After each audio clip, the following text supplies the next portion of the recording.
Changes are happening on the Bills coaching staff following the announcement yesterday that Bobby Babich will be the Bills' newest head coach. Today, now former Bills DC, Bobby Babich is heading to Green Bay to serve as the Packers' defensive pass game coordinator. And then wide receiver coach Adam Henry is heading over to Pittsburgh. He will serve in the same role with the Steelers. Stay tuned. Tomorrow we'll hear from Bills head coach Joe Brady in his introductory press conference. That'll be at noon tomorrow. Will be carried live right here on WGR. And we'll also get the latest on the Bills. Sal Capacio joining the show later on this afternoon at 5 p.m.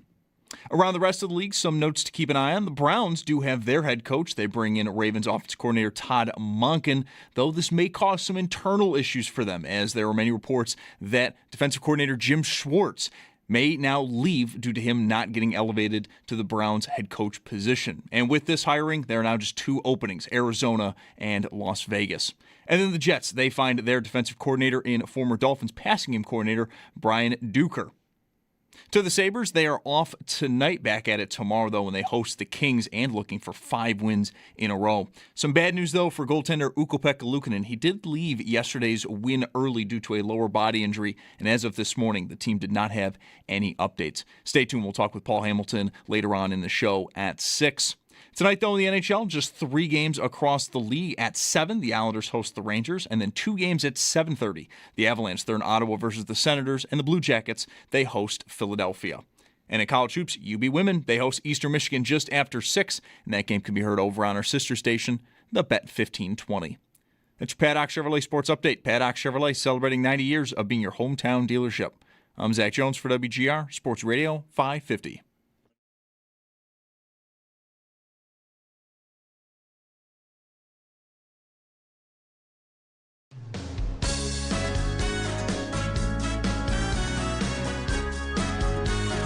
Schopp and the Bulldog. Uh-oh. Guess what day it is? Guess what day it is? Huh? Anybody? Monday, Tuesday, hump day is halfway. It's Mike Schopp. Mike. What day is it, Mike? And the Bulldog. Hey, guess what day it is? Oh, come on. I know you can hear me. It's Mike Schopp and the Bulldog. Guess what today is?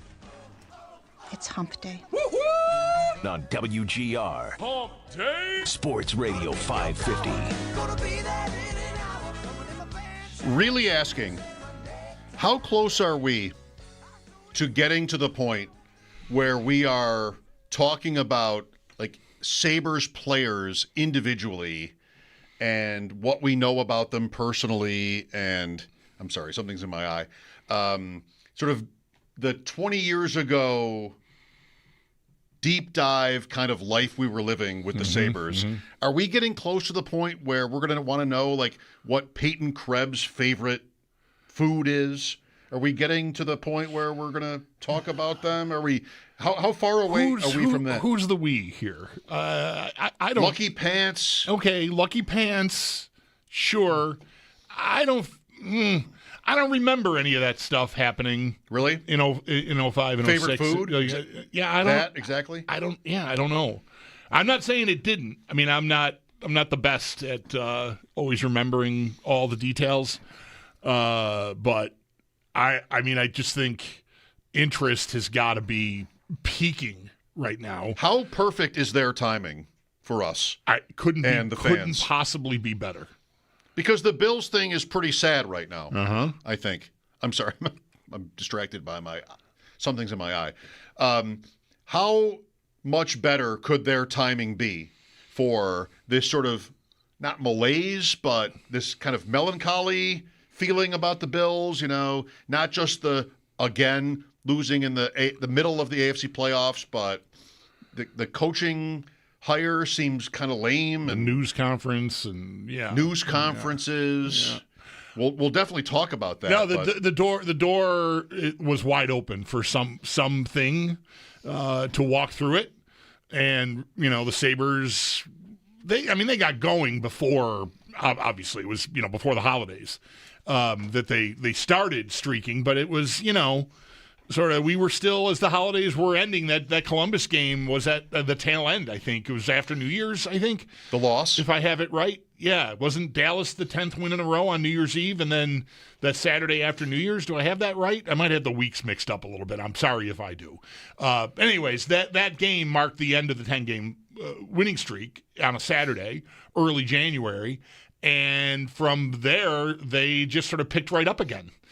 And that's, to me, when it got real. Like, I don't think there was anything fluky about the 10 in a row, unlike the thing that happened 7 or 8 years ago, when they won all those overtime and shootout games and were still largely getting killed in games, but they were getting results. So, yay, we're in first place. It's Thanksgiving or whatever they were. I don't remember if they were actually in first place, but it was going well. And then it just completely derailed. Jeff Skinner in overtime against San Jose. San Jose, okay. There was a Montreal game that they also... That's what I was thinking of. Yeah, maybe he scored them both, but I think the 10th win in a row was San Jose Skinner. And this win streak did not remind me of that at all. But you never know, right? Because we've been through it, and I think you could still sort of... Skepticism was warranted, even though they had reeled off 10 in a row. But the fact that they have still only lost... 4 games total, 3-1, 18-3-1 is the record now in their last 23 games, is kind of bonkers. 19-3-1. 19-3-1, thank you. Yeah. I'm not sure I'm right. It's hard to keep track. Right. No, I think that's right. I think there was another one. Yeah, the last night was added onto the total. It's 22 games. But anyway, 23. No, you're 23. Right. 23 games. Sorry. I'm bothered by whatever's happening to my eye. Yes, I think so. They won 10 games in a row, and that was really fun and interesting and kind of funny because, they changed general managers, and here's Paul saying they have to win 10 in a row to make it interesting. I'm like, no, they don't. They have to make like 5 in a row to make it interesting. But then they won 10 in a row, and they were still in the middle. And since then, it's, what's the math? 9, 3-1 since the 10? Yeah, that's right. And I've paid more attention to these games since than those games. And they just look so good. Yeah. Like, is there any part of, this is the question. Is there any part of you, anybody listening, yourself, that thinks it's a fluke? Like, what is the fluke component in this? It's still hockey. It's the NHL. Mm-hmm. And as we know from Sabres history, as you said, bad teams get hot, or at least get on a roll and win games in a row. But does this look like a team that isn't for real?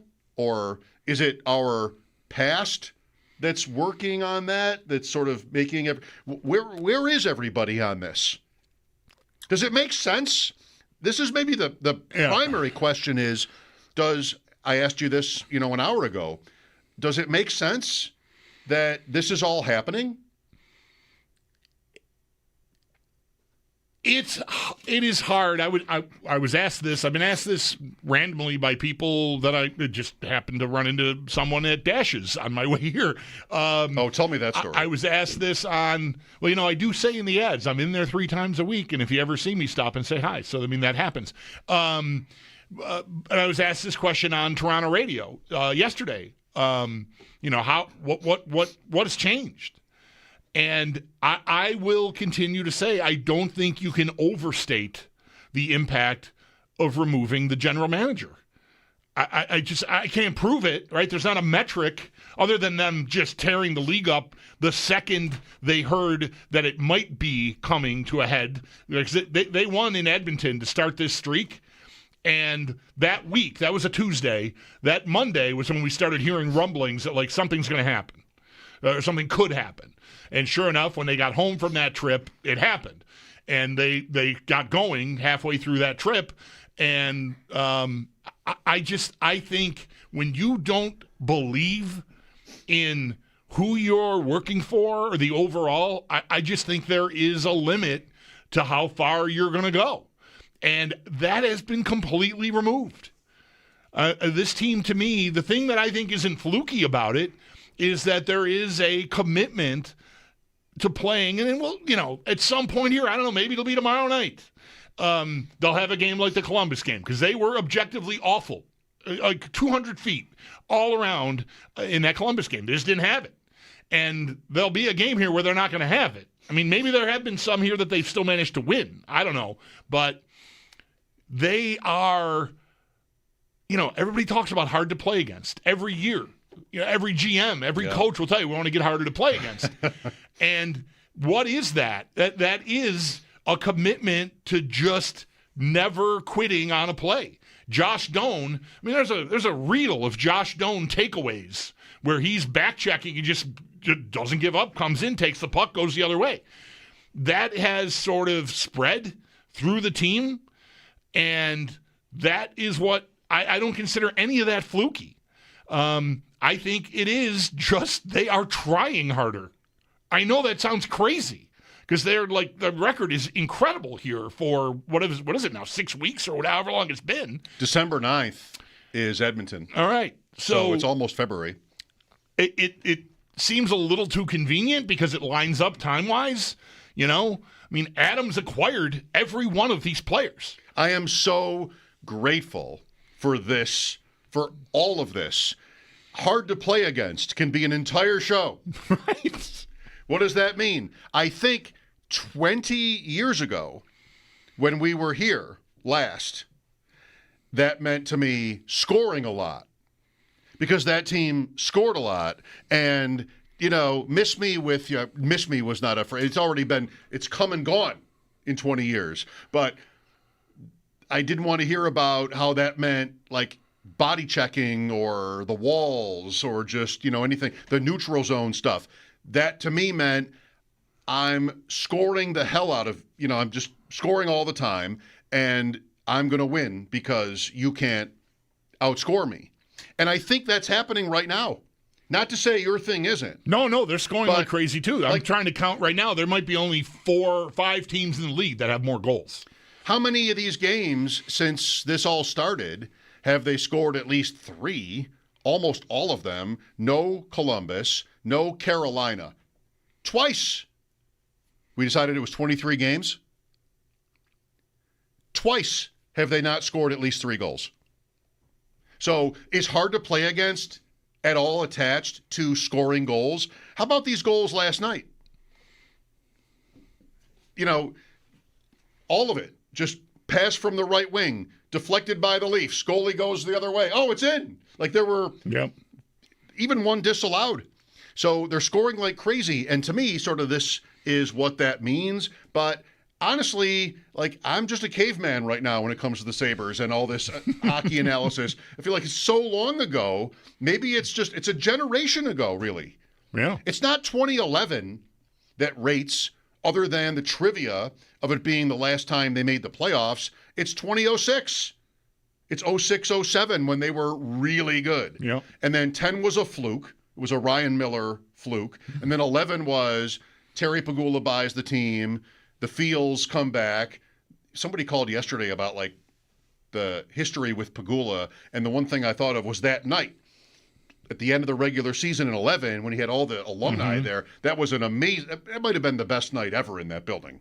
It was pretty great. I mean, tears everywhere. Yeah. So there was that, but was that team good? Like they were bad until now, and then they were a little bit. It's a little similar to this. Like that something happened that had nothing to do with the lineup or the ice or the matchups or any of it.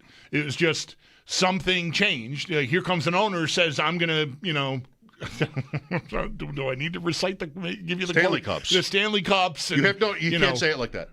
You have to say it the way Stanley Cups. Stanley Cups. Stanley Cups. Right. I always love the emphasis on the only the person I've ever heard say it that way. Stanley Cups. Yes. He'd just been informed of the right. The term, the thing. So that sort of like the cloud is lifted, and I do think that is the largest factor in all of this. There are lineup things that did happen too. What was that an O because something just happened? Should I stop talking? No. Okay. Norris rejoined the lineup somewhere in the midst of the 10-game streak, or maybe even before it. But like he had a absolute immediate impact. Josh Norris getting in the lineup. Osland is in that, on that trip. He gets sent down because of the 3-goalie thing, and Lindy's mad about it.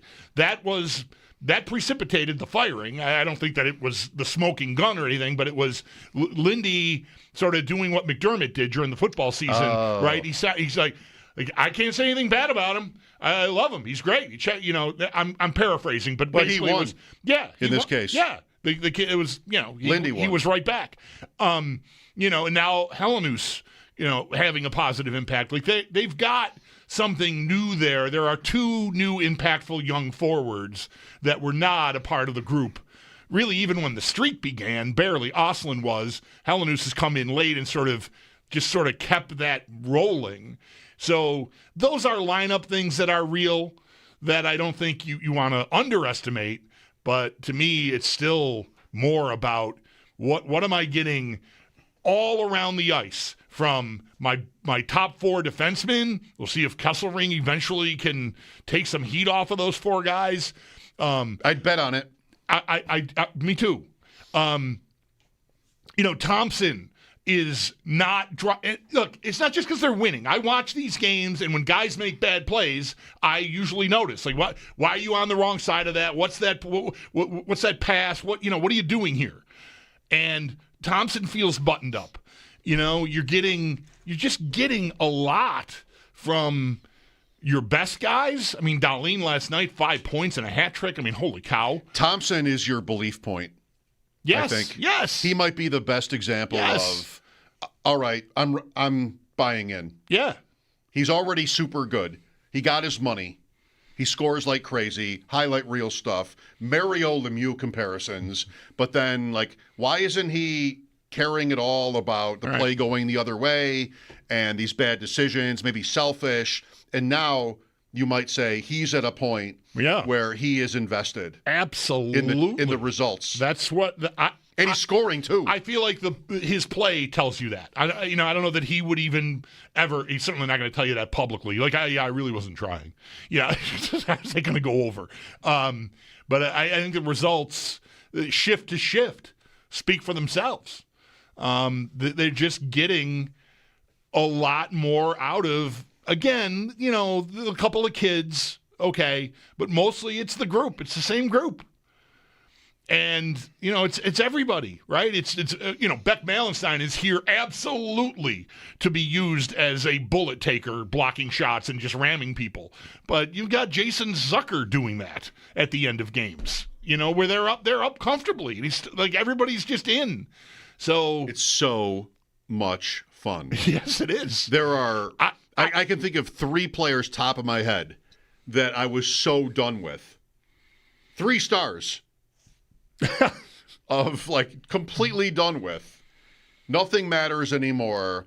This woebegone franchise. Is the owner still awake during games?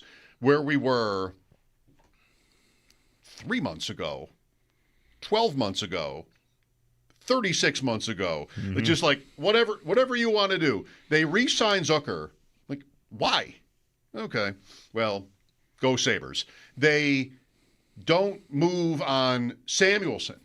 Look at Samuelson. I know. Right. Oh my God, he's a disaster. He won't the one thing we need him for, physical presence, he's not up for. Now he's a wrecking sniper ball. And a sniper. Yeah. This guy, Byram, I don't know yet what I want to do with Byram. But of course you have to move him. Young, big, skater. I mean, they wanted to, I think, last year. They didn't. And then they couldn't. Yep. And then they signed him. That's, of course, the Sabres would do that because you're going to try to spin it into a positive. And, he's relevant. You're going to tell me if you think he's, good. But, still, he's somebody. He matters a lot to the speed and how hard to play against is not just defending, and they are so fast, and he's a big part of that in the offensive zone. He's a great skater, and he's a great puck handler. He's still not, to me, buttoned up in his own end, but the pros far outweigh the cons at this point. I'm not eager to swap him out for anything right now. Bulldog, you can't Yes or no? I'm asking, not telling. You can't trade anybody right now off this group, or can you? Tuck. Like, you can't. You really can't. I don't think you mess can talk. with it. I don't think. I think you're at a point now where if you can't get to a contract extension for him, I think you're going to just put your head down and live with it. Like, go to the summer. Fine. And see what happens. Because whatever you're going to trade him for is not, unless there's some incredible trade out there that gets you his replacement, which is not how that trade works in the NHL. Like, if a team is trading for Alex Tuck and presumably going to sign him to a contract extension. They're playing to win. They're playing to win. They're not giving you a 27-year-old 30-goal scorer back. Like, No. this is not happening. You might get someone who could turn into that in a couple of years, or even a pick, or maybe both things. Anything But that it's disrupts. not, right. You can't this, do it. You can't do it. You can't do it. I don't think you can anyway. So, and this GM, by the way, presided over a Columbus team that was leaning hard into trying to get to the playoffs and rode through the deadline with Panarin and Bobrovsky, and both guys flew the coop in the summer. And he got nothing back for him. But, like, How did that go? He did it. Is that the year they beat Tampa? Maybe. I don't know if they won a round. That's the year they won that round. Do you think he would? I don't know him at all. Kekalainen. Do you think he would be unmoved, blown away, anything by the reality that there's a talk show in the United States that's talking about a hockey team? Because, like, I think maybe what's going to happen, they have 5 games left before the Olympics. They're home the next 2. LA tomorrow, Montreal on Saturday. Is it pretty safe to say that nothing is going to go so sideways before that break where, like, we need the Sabres? The timing couldn't have been better. I was talking to, a guy, do I need to preface this? Someone you have adored and admired for so long, Adam Krautwurst. Oh, well, of course. Well, that's I was appropriate talking to him. then. Yeah. Like, I haven't known him for long enough to be able to talk about the Sabres. He said something about, like, this is the first time he's in Rochester, right? This is the first time I've ever, like, sort of woken up in the morning and wanted to know how they did.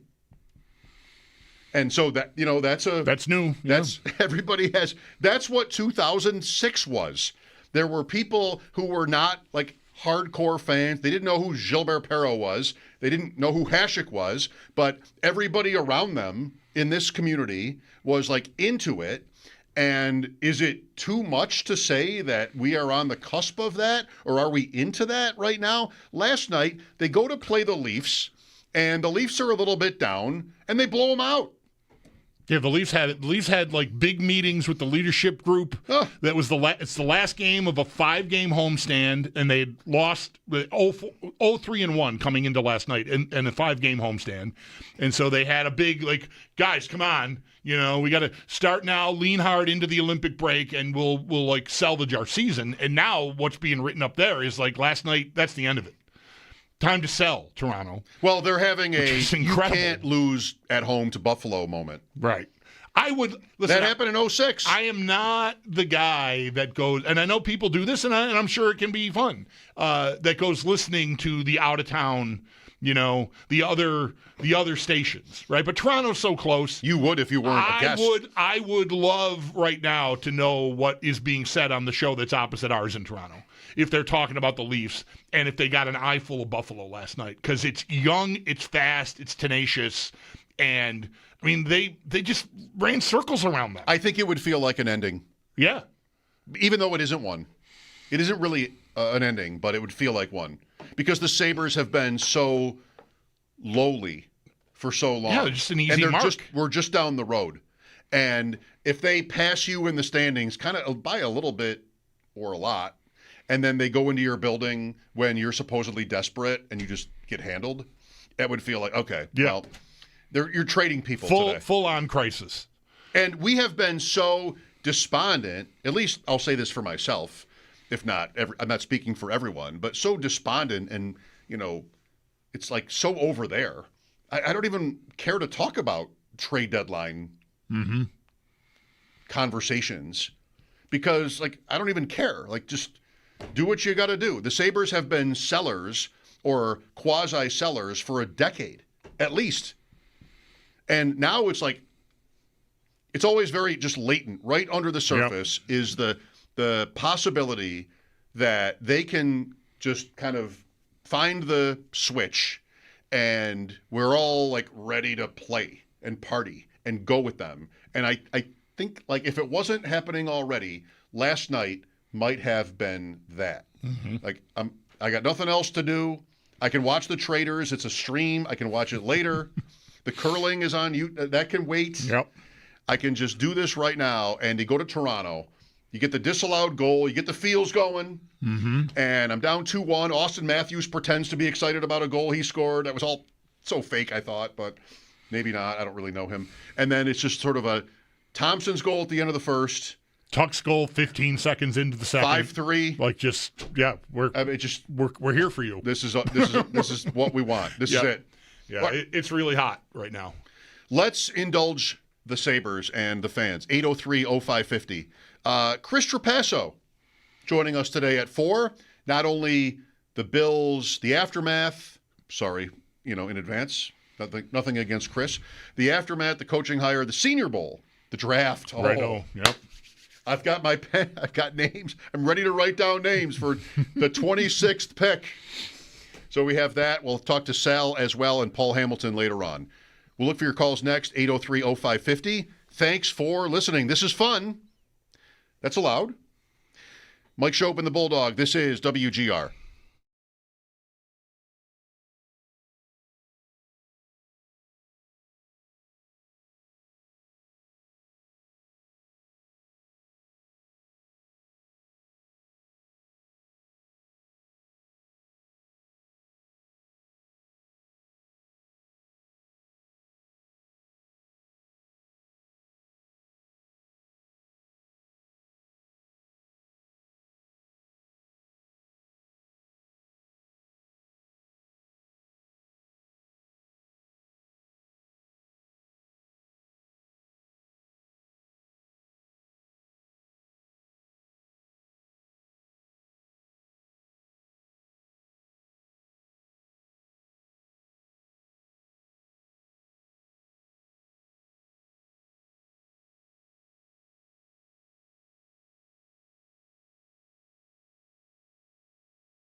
Thing, there's got to be a parallel, right? I'm thinking of like Kyle Orton doesn't work, doesn't have to be a Bills one. I mean, to get traded and then play immediately. Maybe it's, who it is? It's Mayfield with the Rams, right? That's what happened with, maybe it was even less time, but for Flacco to start like day one pretty much is kind of insane, but they are desperate. I don't mind it. I'm sort of excited about it, for Chase and Higgins and maybe even Chase Brown and sort of in the fantasy space. Anyway, let's get to Peyton Krebs, our guest on the West Her Hotline. Peyton, I'm Mike Schopp. Thanks for doing this. Hey, no problem. Thanks for having me on. You're welcome. How do you feel here physically going into another season? Your fifth now with the Sabres. Do you think does it tend to be the case that like night one or going into night one is the best you feel all year physically, or does that maybe not always is that not always true? Yeah, I think physically for sure. You're fired up. You got the adrenaline. You're in Key Bank. Crowd's getting you pumped. So, you always get the nervous jitters going in, and kind of everything you were feeling kind of goes away, and you're just ready to let it rip. What's your way of maintaining like your strength and your stamina through the season? It seems like the schedule is insane. And I don't know if you think about this, maybe not, but like this year, I think it's even crazier because there's that Olympic break later on and the season isn't more stretched out on the calendar. So how do you guys do it? Yeah, this year, you're right. It's pretty much nonstop until Olympic break. So for me, it's just continuing to stretch each and every day. Little did you know, we're working out pretty much after every game too. Just maintaining the summer we built throughout the summer and trying to stay on top of it. So, just trying to stay healthy, stretch a lot, and then maintain the muscle you built throughout the summer. Right. So that's what the summer is? I mean, there's got to be some departure from the work, but like the summer is for what? Building up that strength so you can make it through the year. Yeah, exactly. I think during the season, I wouldn't say you're trying to get any gains. You're just trying to maintain what you built, and we're all strong at this time of the year, so just trying to keep that going so you're not getting injured. I think that probably in all sports, when you're 0-0, everybody's hopeful. Everybody's optimistic. I got to think that that's true in your case and in the Sabres case. How genuine is it? Like, can you guys really see yourselves having a big year? Yeah, 100%. I think, there's been a bunch of us, a few of us, I guess, that have been here for the last 5 years. And, we got a feeling in our stomachs this year that he's a dominant player. He's our captain for a reason. He doesn't have any nights off, and tonight he was on fire. I thought did a really good job breaking the puck out, moving his feet. And when he's skating and joining the rush, I think that's when our team's playing the best, when that goes for all of our D. But him in particular, he creates so much on the rush, and even you see his second goal there. He's in front of the net. He's all over the place in the O zone, and I think for other teams that's pretty hard to keep tabs on. Tage Thompson. It's narrative season or spin. I don't know, whatever this is. I've never heard him talk like with so much enthusiasm or energy. Like he's sort of happy. They're happy. Darlene sounds happy. They've never sounded happy. Mm-hmm. Maybe when they got money, but they've never really sounded happy. Darlene, the long pass where Quinn scores is like a real pass. Allen doesn't throw that accurately. And it's like on skates, and Quinn just sort of takes the pass and scores. The goalie is not expecting it. He's a mess. But that pass is what? The 6-3 goal. That's the right score, isn't it? I believe that's right. It's reminiscent of the play he made against the Islanders at home a few years ago in overtime to Cousins. There's a game, and their social media team, I remember, did a great job with all kinds of different angles of it. Darlene, like inside his own blue line, just lofts a pass through the air, saucered to the opposing blue line, and Cousins does a great job corralling it, goes in, scores an overtime game. That was reminiscent of that. Not same circumstance, obviously didn't win them the game, but still. Yeah, just an incredible play. Like the daring to even try it is one thing. To actually pull it off is a whole nother. They had a half dozen clears last night in the air that never went for icing, were all perfect. all these 05-06 comps, like that's Ludman every time, or just like on his backhand, bye, and no trouble. And they in the third period, they did that over and over last night. Like everybody, Owen Power, a couple of times on the wall, just like flick, and crisis averted. So this is really fun. Can you tell? This is really fun for me. This is really fun. Come on.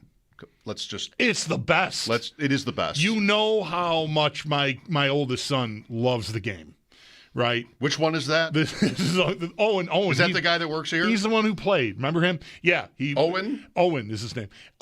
We've never had this. Right. We've never had this. That's right.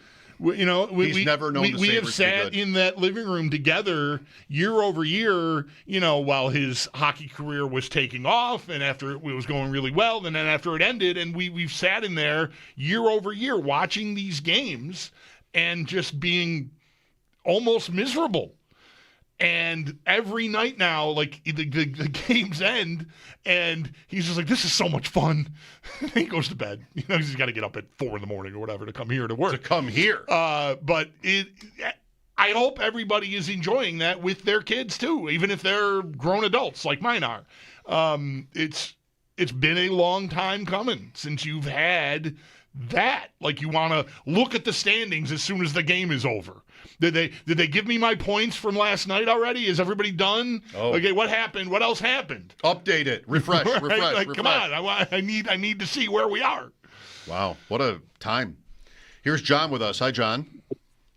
Hey guys, I'm really excited about this topic. The one thing I found with 05-06 and this year, I know the season's not over yet, but I'm finding so many parallels with that particular year and now, just like the Olympics being in Italy that year, they're in Italy this year. I feel like, I don't know, I'm like kind of superstitious, but just like the young line with like Roy, Pominville, Vanek. Now you got these guys like Helenius, you've got Doan, Osland. Mm-hmm. I remember that year too. Marty Biron, Miller broke his hand in practice, and Biron won 13 straight games or something. Well, that's the number. Yep. Yeah, Alex Lyon has a 9-game win streak right now.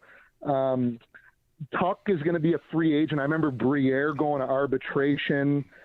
I wrote so many down. Kulik out. There was there was one injury with Dumont and Briere where they had sports hernias. Correct. I'm just finding all these crazy parallels. And then the big one is coming out of the lockout. The Sabres had almost lost their team, and no one cared about hockey. And that's kind of how this year feels. They were horrible, and now it just feels so much like 05-06. No expectation.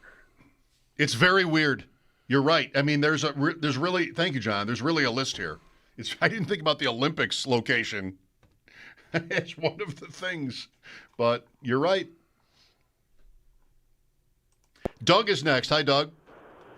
How are you guys doing today? Really well. I was at the game last night. Certainly fantastic to be amongst 17,000 Leaf fans and stick it to them, I would say. I'll bet. Just wanted to comment about Malenstein and the block shots. The team, they get more excited and the sticks are banging on the side of the boards on every block shots. You can just see the commitment and the appreciation of the guys. They're playing with confidence. The training staff's having fun in the back behind the bench. Everybody in the organization right now, I think they're enjoying the ride. They're playing with confidence and they're playing freely. And I think, it certainly is fun to watch. We can't explain why, but we're going to enjoy it while it's here. I thought coming through the TV, Doug, I was watching the game, of course, like all of us from home, that it was dead even for a Leafs crowd. A Leafs crowd rarely gets to that sort of fever pitch like certain crowds do. I'm not saying this is the Sabres either, at least for a long time. Mm-hmm. But at 5-3, or even the second period, I didn't see the whole second period, but it just felt like this is a team that's been losing. They've been good, and now it's going the wrong way. And now here's Buffalo. Really? It's that bad? Mm-hmm. And I just thought, it was a library last night. Well, and they had the opportunity to honor Darryl Sittler last night, sort of the 50th anniversary of the 10-goal game. So the crowd was certainly into it. And we've mentioned about the offside call and the no goal. you know what, the Sabres just never panicked. You know, there is a quiet confidence. You know, and even when UPL, I don't even think the coaching staff were aware that he was injured. He came to the bench, sort of talked to the trainer, and was out. You know, and when the next goalie goes in, you know, it was a couple of shifts later. There's the captain going back. It's almost like he didn't even realize where normally, you know what, they would go and tap him, and you know what, you're in the game, congratulate. You know what, Darlene almost went back and apologized because he didn't realize there even was a change in goaltending. But every step of the way, it was just so much fun. So. Thank you, Doug. They got a power play immediately when the goalie change happened. If they didn't realize, then they just tightened up. Because I don't think – I heard Marty say this during the first intermission. It's like 12 minutes in, right, that Luukkonen leaves the game. So it's only 8 minutes, so not even half a period. But – I think the Leafs got credited with one shot on goal after Ellis came in, and Marty said he couldn't remember where it was. Like, they didn't give up anything the rest of the first period. Like, Ellis comes in cold, and they just buttoned it up. And we're winning by the time that was over, and we're never trailing again. You know, and the Leafs got some chances. Ellis was tested in the third pretty well. But even into the second period, it felt to me very much like they just weren't giving up much. Which is, again, rare for a Sabres team. Well, that's 2006, if you remember it, there are so many, as the previous caller stated, a lot of fans, I think, are talking about that. How many parallels, the kid line, the unexpectedness of it all, you know, 3 goalies. Yesterday I mentioned that. Right. Like, there are so many things. What's different is, listen up, kids. What's different is how many top-tier defensemen play for the Sabres right now versus then. Like, Campbell sprouted that year, and maybe my favorite thing about going to those games was, holy crap, look at 51. Like, he just never gives up the puck. He's on the ice the whole – where did this come from? Maybe Samuelson, as a very different style player, is a version of that. Where did this come from? And then you had Jay, and Talinder and Ludman were like the number one pair. This team has 4 to 5. You tell me the right number. Really good defensemen. They vary in style, and that team did not have that. By the time we got to 2006-07, you and maybe many fans were scared for the Sabres because they did not have the blue line. Like, they weren't big. They did not. Am I wrong here? Like, no. This team has a few elite, pretty close to elite defensemen or playing like it. Right. And that affords them a very interesting advantage and a different, this has never been true of the Sabres ever, where they had the blue line kind of locked down. So you said about Kesselring, if you get that, if you get him going, he has, to me, there have been flashes to indicate that he could become a part of that. But right now, I can't give it to him because it's just been too uneven. He's been hurt so much, and we don't know that yet. When he's played a lot of times, he hasn't been, I don't think, 100%. There was one little glimpse where I think he was maybe truly healthy and he looked like he could be, and then he turned his ankle again or whatever. So now he's back, and hopefully he can steady the ship here. But those 4 guys right now, Power, Dahlin, Byram, and Samuelson, are the thing that's making it go the most to me. Who's better? I think Dahlin is still. Who's better in the league? Oh, like how many teams have that depth of? This is Anaheim. This is also like I'm just sort of shedding all this rust. This is what Anaheim had in 2007, coupled Pronger, with what the Sabres were Beauchemin, and somebody else. I can't remember who, but yeah, they. And like. How are you getting through them? Right. I mean, the Sabres, it's different players and different styles. It's a different league. They don't have a Pronger back there, but very few teams do at this point. Like someone that's that mean and that productive. But still, to me, it's the thing that is driving this. Their D is super good. Yeah, and it could get better, and they still are scoring 4 goals a game. on average Yeah, for a month or 2 months. Their D has been super solid, and like Zach Metza and Jacob Bryson have been their third pair. Which don't forget Zach Jones. If you ever get don't sleep on Zach maybe Jones. Maybe he'll get a chance to play. I don't know, but if you can get like Timmins back, which has been he and Kesselring could be at least a group that you could maybe play 16 or 17 minutes a night, so that those top four guys are not all playing 23, 24 a night, and because I don't think that is long term sustainable, through a whole season and then to the playoffs. And yes, I'm just, I'm thinking about how fresh these guys are going to be for the playoffs. You should be, because it's gonna matter. So, I think that's a spot you could still look at, hopefully getting bolstered either by return from injury or Kesselring just stabilizing and staying healthy for long enough to become the player they envisioned him being when he got here. And But to me, it is the thing on this team that is the most responsible, is that those top 4D are just making it happen. I'm getting a little verklempt. I believe it. I mean, I am getting a little verklempt. I just really do. I do hope that Luukkonen is my sense is with no update today, like I'm bracing for that to be – I'm nervous about what that injury is going to be and how long it's going to be because, some fans, I think – still want to hang what he looked like earlier this year on him. He's been every bit as good as Lyon. The results aren't exactly the same, but like his record was impeccable. Paul talked about it yesterday. Both guys' save percentages were like 925, 928 through this stretch. Lyon's got the winning streak that predates him having an injury. And Luukkonen, that tandem to me is very valuable. And we'll see. Ellis has gotten good results, but he can be a tough watch. You have a top group defensively that the 06 team didn't quite have, but you don't have Ryan Miller right now, especially if he's out. Text from one of the greats, Grand Island faculty, WGR alum, Extendo Sports. Oh, wow. Dan Hager texts, those of us who are old enough are having their own versions of this, perhaps right now. He writes, it gets real when Topps starts making player coins. There's a guy that knows whether a text meets a threshold, and if it doesn't, don't send it. Oh, baby. I went to Wilson Farms for those coins. Remember Wilson Farms had the coins Wilson Farms back in 05, 06. Like that, everybody's going to Wilson Farms. I can sing the whole jingle if you want. Those are now 7-Eleven. Yeah, those are now 7-Elevens, right? They sing the whole jingle. We do want this. I don't know the whole. Everybody's going to Wilson Farms because they got what you want and they got it right now. That's all I know. I don't know if there's more words than that, but that's the chorus.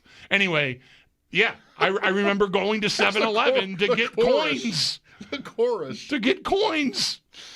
And the paper had like posters or what did they have? They had posters. The fact it's the paper. The paper. My friend, our friend, Brad Ryder, his dad framed, we still have it. It hangs in an office that became a game room in our house, on the second floor of our house, framed all of those posters, like small, it's not, I don't have 20 posters framed, 18 by 20. No room. But smaller, the news eventually produced a something you could frame with examples of each of those, and that hangs in my house. Yeah, wow. Here we go. Here we go. Here come the Olympics to shut us down, but 5 games first. Joe Brady, introductory news conference as the Bills head coach tomorrow at noon. What perfect timing by the Sabres. Mike Schopp and the Bulldog. We will talk football with Chris Trapaso coming up just after 4. Chris is local. He might want to talk about the Sabres, and then it's 4:24 and we're done. I don't know what's going to happen there. Sal at 5, Paul at 6. Mike Schopp and the Bulldog, WGR.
I think Bulldog would say this too, because we're totally vibing today on the enthusiasm around the Sabres. It's so much fun how random it becomes, whether that's a player, a play, a promotion, a certain pair of pants. I don't mean for these all to be P words, but like there's just it gets so that's what 2006 was like for me. It's how I remember it. Is just how there's a certain another P word. And don't laugh. There's a certain amount of preparation that goes into this show. You wouldn't say that. But for me, I've never been more insulted in my whole life. There's a certain amount of preparation that goes into this, and I think of 2006 with the Sabres that spring as being like, yeah, you don't have to worry about it, right? And it's the time of year where, if as it's been for a decade, when there aren't the Sabres, other than like just being mad, right? And that's not fun to listen to. That over the last 2 years has almost started to feel like performance art. It's just like to me, like I can't bring myself to do it. It's the third rail. Like, don't even touch it. Yeah, just who they trade, right? Anything. Like, don't even touch it.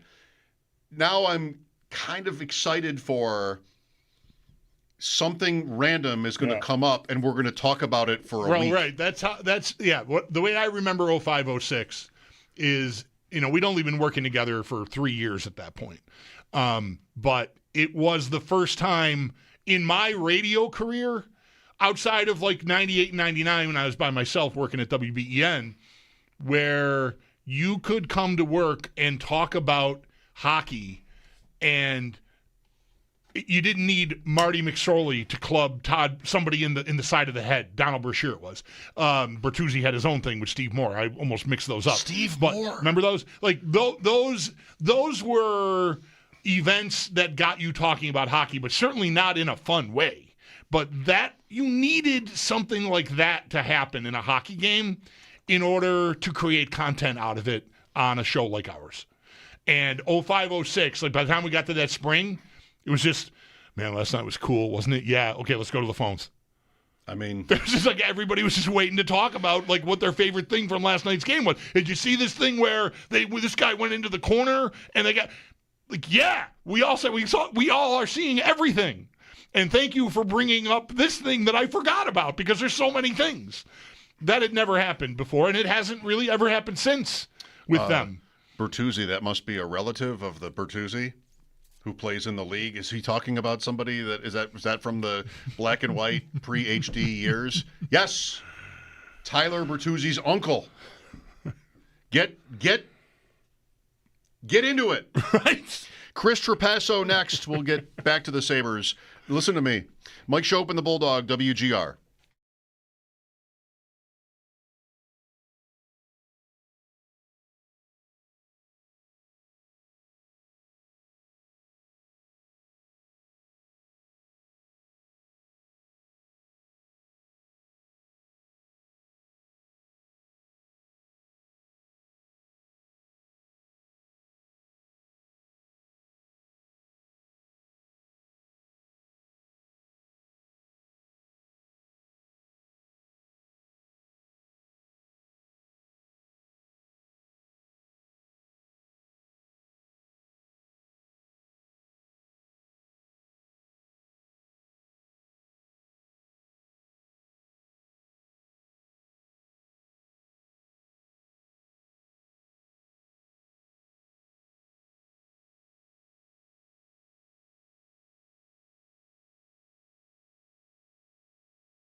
Changes are beginning to take shape for the Bills coaching staff. Defensive coordinator Bobby Babich heading to Green Bay to serve as the Packers' defensive pass game coordinator, and wide receiver coach Adam Henry heading over to Pittsburgh. He'll serve in the same role with the Steelers. And we'll hear from the newest head coach for the Buffalo Bills, Joe Brady, when he is introduced tomorrow afternoon at noon. We'll carry that live right here on WGR. Do stay tuned. We'll also get the latest with the Bills when Sal Capacio joins the show in just about an hour at 5. Some notes from around the NFL. The Browns have their head coach. They're bringing in Ravens offense coordinator Todd Monken, though this may cause some issues internally, as multiple reports have defense coordinator Jim Schwartz upset that he was passed over by Monken and that he may be leaving the Browns. But with this hiring today, there are just 2 head coaching openings left, that being Arizona and Las Vegas. And the Jets, they are hiring former Dolphins pass game coordinator Brian Duker to be the defensive coordinator. To the Sabres, they have today off. They're back at it tomorrow. They'll host the Kings, looking for their 5th win in a row.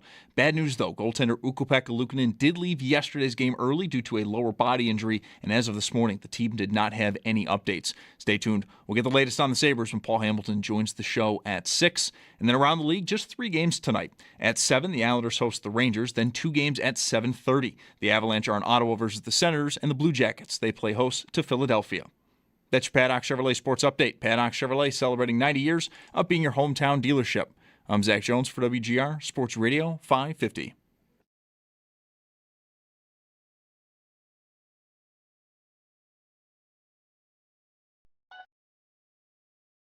It's Mike Schopp and the Bulldog. I gotta wonder what kind of working relationship you'd have with Satan. It's Mike Schopp. I've often wondered that. Well, he, they, I don't know what his pronouns are, or their pronouns. Anyway, Satan. And the Bulldog. What's the upside of doing well? Well, maybe they're too busy making everyone else's life hell. Oh, boy. And Wow. you might just be able to do your own thing if you're partnered with Satan. It's Mike Schopp and the Bulldog. They're too busy, making Scott Norwood miss field goals. Oh, come on. On WGR Sports Radio 550. We always would say it. It can change quickly. And here's an example of that. The Bills hired a coach yesterday. The Super Bowl is next Sunday. But let's take a break from the Sabres and talk some Bills and NFL with Chris Trapaso, our friend for many years. Chris joins us on the Wester hotline at Chris Trapaso. Right, Chris? I mean, you're in the area. I don't know if you're feeling the Sabre feels, but... I was going to say that right away. Let's go. Like, what world are we living in? And is it true, my dad told me this last night, that if they win tomorrow, that they are going to tie like a streak of going 20-3 over a stretch that the 05-06 Sabres had? Is that true? They had, I have to check, they had a couple of winning streaks that year, one middle and then one later, that this has got to be up there with. They're 19-3-1 in their last 23. And unbelievable. My favorite thing about that is the first game, when we started to hear that maybe they would be moving on from Kevin Adams, they're up 3-0 in Edmonton. I was guaranteed midnight. They had lost badly in Calgary the night before. They were on it was desperate times. Whatever. My prediction's meaningless. They're up 3-0 after 2. Edmonton scores immediately in the third, then in the middle, then with 2 seconds left in the third period, McDavid, both the end point goals, and the Sabres win the game in overtime. Like, okay, well, good. I mean, it still could have been a game where fans were upset because they had that third period. But, I mean, then they didn't lose for a long time after that. I don't know. Your dad's into this, though.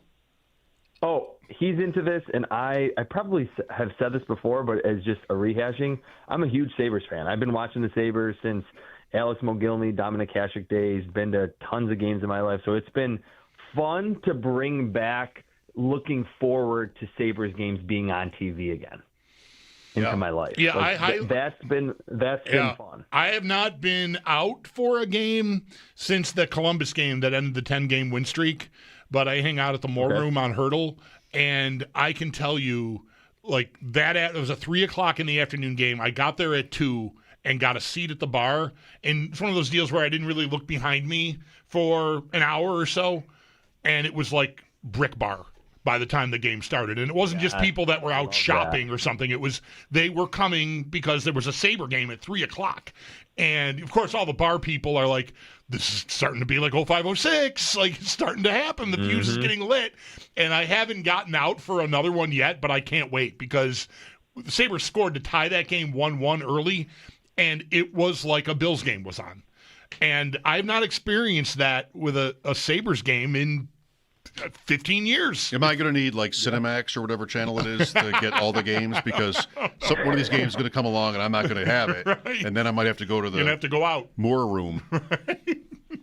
All right, Chris. Well, to the Bills, another sad exit in the middle of the AFC playoffs. Would love your perspective on how it ended, the move on Sean McDermott, and then Joe Brady. I know that's a lot to talk about in one question, but, sort of catching up with you. What do you think? Yeah, I mean, and I can be quick because I know that you guys have been talking about this all week, obviously. Quickly on the game, I looked today that it was only the 8th time in NFL playoff history that a team had 5 turnovers and scored 30 points. So in and of itself, I think you can look at it a bunch of different ways. Like, man, the offense was actually probably good enough, and they just played a semi-uncharacteristically sloppy game. I still think Brandon Cooks caught the pass. I don't know if I'll ever be able to be convinced otherwise. I'm not surprised that Sean McDermott was let go. Did I know that it was going to be him? No, but it did feel like something big needed to change. And I went back to old texts that I was sending with all my friends before the season that I was like, I think they probably need to get at least to another AFC title game for something not to happen. So that's ultimately what went down. I was of the belief, or I wanted the team to go in a completely different direction. But now that Joe Brady is the head coach, I understand that there's a difference between me wanting it from my couch and Terry Pagula and Brandon Beane going, look, that is a little riskier to reset with someone that has no prior contact with the organization or, did not have his hand in any of the acquisition of any of these players when you have Josh Allen at his age. If Josh Allen was 24, if this was the day after 13 seconds, I think there would have been more of a real justification to say, just get someone fresh in here. So I do think that Joe Brady, who did get a bunch of other head coach interviews, was not just a internal hire who wasn't qualified and was not getting any other looks anywhere. And because of Josh Allen's age and he's entering the second half of his career, I do think that it makes sense from that perspective. I was thinking about this on the way in today, and then I heard our buddy Eric Wood on with Chris and Steve on One Bills Live say exactly this, that Brady's resume, like the performance of the offense with him as the coordinator, if we weren't living with him every day and everyone wasn't so mad about the tunnel screens and all the stuff, and we found out like we got sent his this guy's a hot candidate. Look at what his offenses have done. Look where they rated in EPA and everything. I think he'd be as hot a young candidate as Grant Udinski and Clint Kubiak. But he's here. That's a fantastic point. He's That's here. A really good point. Yeah, I feel like I'm parroting Eric, but I honest to God was thinking about it as Eric said. I was like, damn it. And look, I'm not fully on board because I do feel like internal, like you make a good point that blowing it up entirely maybe would have been more challenging, but I'm just afraid that they settled for someone who might not challenge them. And I think Bean maybe needs some challenging on the roster, which is maybe what undid McDermott, in the end. But just the point is, like, any offensive, and I'm like this all the time about football, Chris. I think no matter who, people hated Dayball when he was the Bills' offensive coordinator. Some, like we always got like, oh, this play, that play, I can tell what's coming. Like it's the easy button criticism in the NFL, maybe the easiest of the easy button criticisms. So there is, like Brady has presided over a very potent offense, even without great skill players other than Allen and James Cook. I think that's objectively honest. Doesn't mean I love the hire, but there is a familiarity that breeds a certain level of criticism and skepticism, I think. For sure. And what I think, to your last point there, I think, and to your first point as well, what makes a lot of sense is I think if he was an outside hire and was doing everything he's done in Buffalo for a different team, we would very easily be able to point to, man, this was a great coaching job because look at that receiver group. It was so bad. And over the last 2 years, the Bills, when you're excluding garbage time situations, did have the number one EPA per play offense in football the last 2 seasons when he was a full-time offensive coordinator. And we know, like, even last year with, like, Mac Hollins and mid-season about to retire Amari Cooper, they were really good on offense. And then this past season dealt with more injuries. The receiver group, I think, got worse, and it didn't really fall off in terms of points per drive, points per game, all of that. To me, secondly, and we can get into like draft stuff if you guys wanted to as well. Kind of the segue to if that. If you insist. Is that what's fascinating about this being an internal hire, but it's obviously someone new, is that whether it's the draft, whether it's free agency, general philosophy on game days, we will very easily be able to discern what was going on in the past. Were the Bills just completely wrong and Sean McDermott was this amazing coach who was holding everything together and was maximizing the roster and the quarterback and the defense, and some of the players that Brandon Beane drafted? Or we will be able to see very clearly, oh, they actually really wanted to do this and they never were really doing it under Sean McDermott, or they kind of gravitated, or they gravitated toward bigger contested catch wide receivers after Brian Daboll under Sean McDermott. And now that he's gone, now they're going back to the Stephon Diggs, Cole Beasley, and John Brown type, or they're using more passing on first down, and they're not running it quite as much, or they're using running back screens. There's a lot of things that I think we'll be able to discern from the player acquisition standpoints during the draft and free agency, and in 6 months, starting in September in the new stadium, that how much did Sean McDermott have his finger on more than maybe just being the CEO of a head coach and maybe calling the plays on the defensive side in the second half. That'll be one where, those of us who are so inclined will maybe really want to parse the words, the wording, and the tone.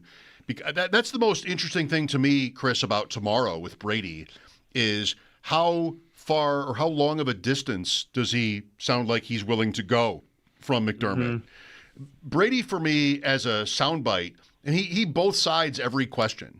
Yeah, sure, the quarterback is this, but the players are this, but it's got to be me, but it's got to be the protection, but it's got to be the he'll sort of give you every answer to any question. Maybe he'll be different now, but is he going to come out tomorrow with this is what I wanted to do that I was not allowed to do? Because that's the sound of the GM and the owner after last week is we want to be something else than what we were with Sean McDermott. And I wonder, here's Brady getting this opportunity. He's probably going to capitulate a little bit to his former boss who helped give him the job as coordinator. So I don't know. We'll eventually get to not only the draft, but what can the Bills do this offseason to change who they are and how much do they want to do? Because when one of the first thoughts I had when the Brady news came down yesterday was, okay, it's still a James Cook offense.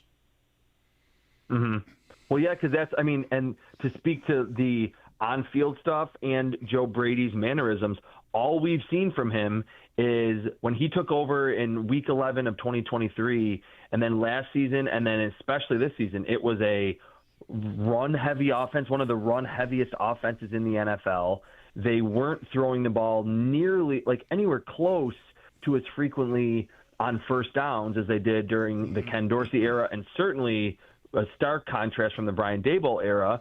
And like you mentioned, Joe Brady kind of was like a mini Sean McDermott, that he did not say much. It was all coach speak. You weren't really getting much from him. So he does have that opportunity that you referenced to either say, hey, Sean McDermott gave me this job, and I'm not saying that I think he should or will say anything bad, but maybe he does have the opportunity to show more of his personality or say, look, I'm not going to focus on the past, but, yeah, we're going to lean into Josh Allen, and we understand that the receivers have to do better for Josh Allen. Like, we just never really saw any of that from him really saying anything that raised an eyebrow whatsoever. And yes, on the field, it did lead to James Cook leading the league in rushing.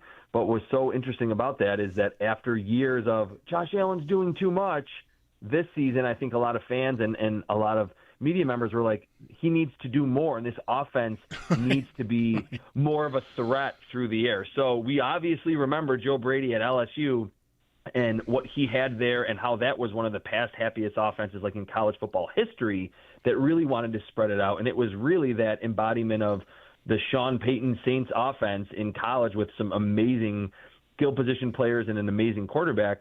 Let's see how much Joe Brady can get back to that, or if he does at all.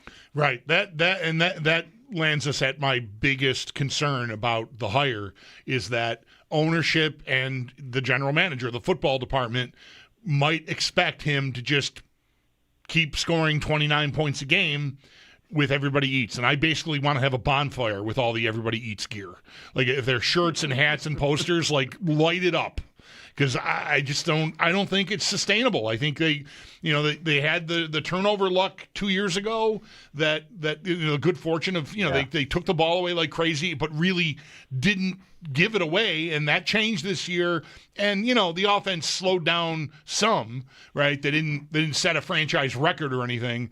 I just don't think the receiver group should be like status quo by any means. I mean, the fact that Brandon Cooks and Mecole Hardman were the targets on the final two passes of the season should tell you a lot about their receiving core. 100%. And I think it's to the point where it's not even really debatable. It's kind of like Bill Belichick not being a first ballot Hall of Famer. Like there's no, maybe you can run it back with. This is a team that probably needs, I would say you can make an argument for 3 new big investments at wide receiver, whether that's in a trade and then a first-round pick and a third-round pick, or a free agent signing and then a mid-level free agent signing and a first-rounder. I think this is a wide receiver room that outside of Khalil Shakir needs to be totally revamped. Now, I know with like contract stuff, Josh Palmer's probably going to still be on the roster, but other than that, I think it is blatantly obvious, and I would assume that regardless of any coaching corner that he's kind of been put into or now he believes in, if he loves the run game, Joe Brady would have to say, look, priority number 1, I know we need to be better on defense in the playoffs, but priority number 1 is getting me as now the head coach and the play caller with Josh Allen in the new stadium. The wide receiver group needs to be drastically better. About 4 minutes left with Chris Trapaso. Can Keon Coleman, who was not your favorite idea or ours, Bulldogs eventually, I mean, he liked him in the beginning, but then we talked to you every week and didn't like him as much, right? That's your story on Coleman. I think I was off of Coleman before we started talking to Chris. Okay. But it wasn't quite Chris Trapaso season yet before you were done. Right. Can he be salvaged? I don't think so. And I understand, like, he's young, and this is whenever I'm saying this, and I feel like I said it 2 years ago, I'm not like trying to defame him with his personality or anything like that. It's just I'm only looking at it from an evaluation standpoint. I don't even know about like the ins and outs of what happened off the field and not showing up to meetings or being late. But the fact that Sean McDermott, who never would really say anything bad about his players, like a few times made mention of like the immaturity, and we got to write that. Brandon Beane said it. Former players or current players, Deion Dawkins, Tyrell Shaver spoke to it and like said he's immature and he needs to be better and he knows that. That's in and of itself. So if that's something that you want to hang your head on, then sure, and say, look, that's why I don't think Keon Coleman can ultimately be the guy. But he's the exact same player he was at Florida State, who could not really get open and was always advertised as this tremendous rebounder. And Mike Evans, he was not really that guy in his final season at Florida State.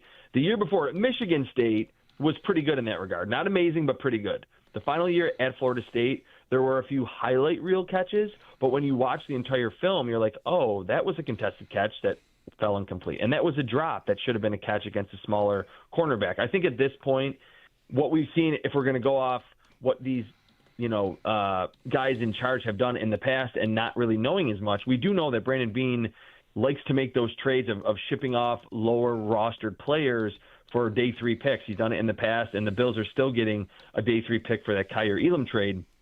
I think it would make the most sense for right now, and that means over the next 3 months, trade Keon Coleman, give him a change of scenery, get a 5th, 6th, 7th rounder back, and just move on, and maybe use one of those picks on a late-round flyer at wide receiver. Okay, well, as it is that we have Sorry you. to be a downer, but that's just really how I think about it. No, I mean, don't apologize. We've been that a lot of times over the years ourselves. As we have you, Chris, so you got a name? I got a pen and a notebook. Yeah, it's January 28th. We got a few receivers that Senior Bowl practices are going on. Senior Bowl. Right. Let's go. Okay, so write down Kevin Coleman Jr. from Kevin Missouri. Coleman? Another Coleman? Kevin K.E. Hang Coleman? up on this guy! I had to segue right from Coleman to Coleman. Kevin Coleman Jr. Is totally different from Keon Coleman. He's one that's smaller.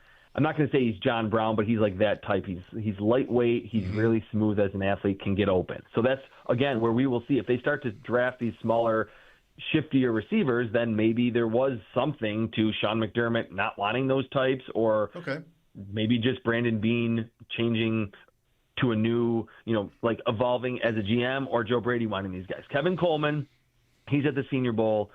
He's one that I really like.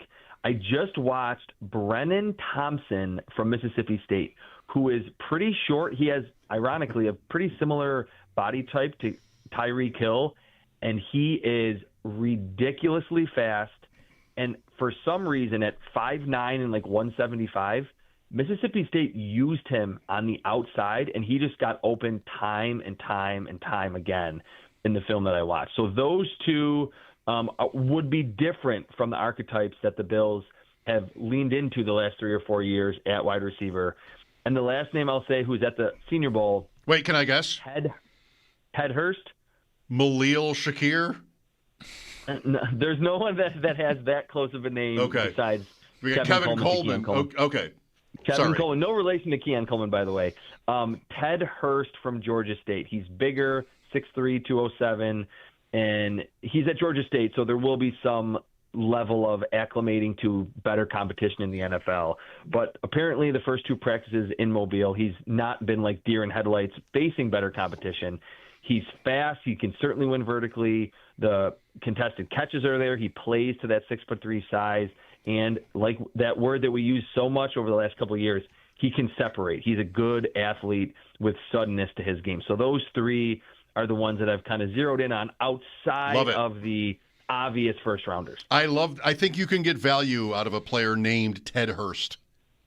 I agreed. Yeah. It sounds like a fast impact. An accountant, somebody that does your taxes. How many at this point, do you have a general idea, ballpark, how many first round receivers do you think there will be?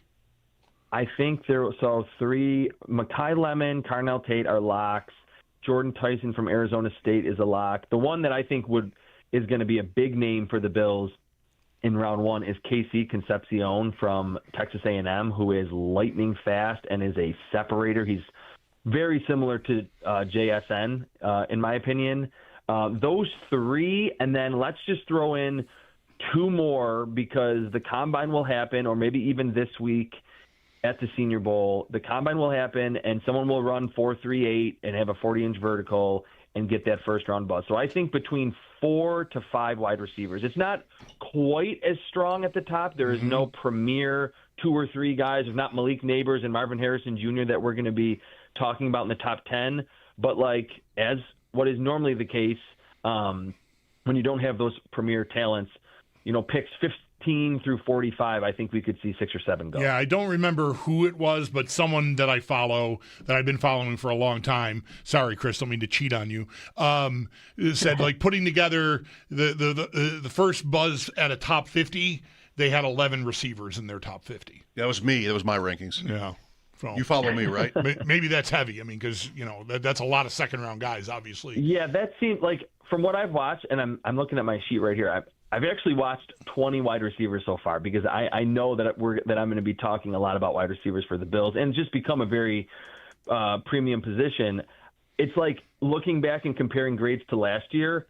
I don't have anyone like near that, like that would have been like the first or second receiver off the board last year. So like for me right now, early on, Mekhi Lemon is my top receiver. Omar Cooper Jr. from Indiana is my number 2. Those would have been like 3 or 4 for me last year, but there's a bunch more that are inside the top 10 that would have been inside the top 10 last year that go out to like my 13th or 14th wide receiver this year. Thank you, Chris. Look forward to talking to you throughout the spring if you want. Yes, absolutely. I would love to. Great. I really looked forward to it the last couple of years, so I would love to come back on and talk draft. All right. Glad to hear that. We will set that up when it's the appropriate time, buddy. Thanks a lot, and we'll catch up soon. Ted Hurst. Nobody's drafting Ted Hurst. That's why you do it. I might write him down for my February fixed draft next Saturday. Okay. After this conversation. Kevin Coleman Jr., I don't know. It's a little bit too adjacent. Ted Hurst is the first wide receiver. Well, I shouldn't say it that way. First Senior Bowl receiver highlight that I saw. Okay. I've seen other receivers highlights as the years gone on. The college football season played out, but from the Senior Bowl, the first guy I saw was him. Making a one-handed grab in the end zone. Those are easy now, the gloves. Right. Yeah. We're late. Back to the Sabres. 803-0550. Sal at 5. Mike Schopp and the Bulldog, WGR.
The Bills coaching staff, defense coordinator Bobby Babich heads to Green Bay. He'll be the Packers' defensive pass game coordinator, and wide receiver coach Adam Henry heading to Pittsburgh to serve in that same role with the Steelers. We'll hear more from the newest Bills head coach, Joe Brady, when his introductory press conference happens tomorrow at noon. We'll carry that live for you right here on WGR.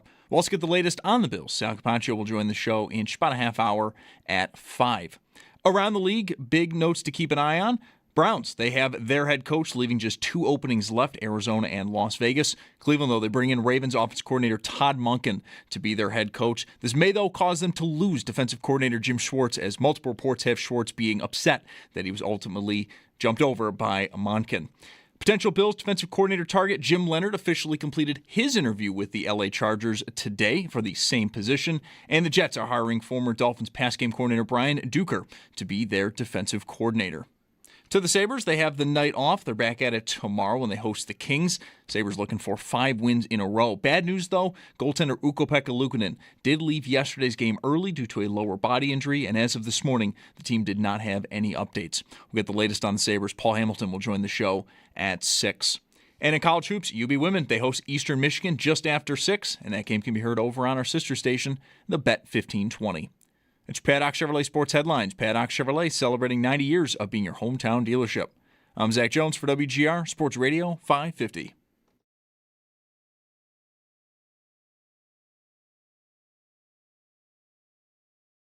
This is a team that probably needs, I would say, you can make an argument for 3 new big investments at wide receiver, whether that's in a trade and then a first-round pick and a third-round pick, or a free agent signing and then a mid-level free agent signing and a first-rounder. I think this is a wide receiver room that, outside of Khalil Shakir, needs to be totally revamped. It can wait. It's not necessarily the day or the time for the Shakir point, but I kind of still think he's in the way of the optimal offense. He's fine, but I've got Kincaid and Knox still. Maybe Knox goes. But isn't Kincaid like their tight end? I don't think so. And so they have that to answer. Mm-hmm. And then, all right, well, so many of these receivers that show up year after year are like the guy from USC, I think, is one of these who's a top pick. Like, he plays in the slot, but who cares? Like, that's you like that now. You didn't used to like that, but now you like that. It's sort of the versatility and the flexibility. St. Brown, I think, changed the paradigm. Lamb. You know, like a guy, JSN, like a guy can be elite in that role. And the Bills, Shakir kind of, to an extent, blocks that. But, you know, he's good, but not great. And maybe it limits with Kincaid and Knox, you know, the whole thing. I've thought this for a couple of years, what the Bills can be offensively. Maybe Joe Brady will show up tomorrow and shock us with all this stuff about what he didn't like about their offense. I doubt it. I think he's, you know, pretty PC. But we'll see. That's tomorrow at noon. Let's go to Nate here next. Hi, Nate. Hey, guys. First time calling here. I want to talk about the Sabres. Bulldog, you made a point earlier about how you're watching the games with your son. He's like around my age, actually. Bulldog, I'm actually from New Mexico. I played hockey. Wow. Awesome. I played hockey at the Outpost. Right. I went club hockey with the Lobos there around the same time of Owen, actually. So I've always wanted to call and mention that weird connection with you guys. But super cool. That's awesome. Thanks for sharing. Cool. Do you still live there now, or are you local now? No, I live in Pennsylvania, actually. Yep. Cool. So, well, no, I appreciate you sharing that. Yeah, it was good. He loved his time out there, and we loved it for him. We only got to visit there one time because of COVID, but it was a really cool spot for him. Really happy with how that turned out, even though, you know, he stopped playing.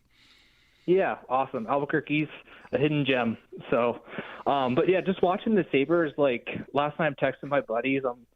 I'm always hopeful they make the playoffs every year. I've never really seen them, obviously. They're like not so good growing up. And I'm like, playoffs this year. I'm like rooting for it, obviously. It's looking better. And then last night I'm like, okay, should we be thinking like Stanley Cup now? I mean, they won like 19 or 19-3-1 their last however many games. It's super exciting. And with the Bills losing the way they did, I'm hopeful for the Sabres this year. It gives me something to look forward to. But anyway, thanks, guys. Thank you. Yeah, appreciate it. Appreciate all of that. Yeah, I mean, I don't know about the Stanley Cup, but I mean, I think I'm expecting them to finish in the top 3 in the division. I mean, anything can happen. It's still so tightly packed. A bad week could set you back behind Boston and, maybe even because you're tied with those teams right now, maybe as far down as Florida, who right now are 6 points behind you. You play them in Tampa this coming week, right? After the home game Saturday and tomorrow, then they go to Florida for 2 before they play Pittsburgh here to wind it down before the break. Correct. So it can swing back pretty quickly, but I just do not see them getting really lucky.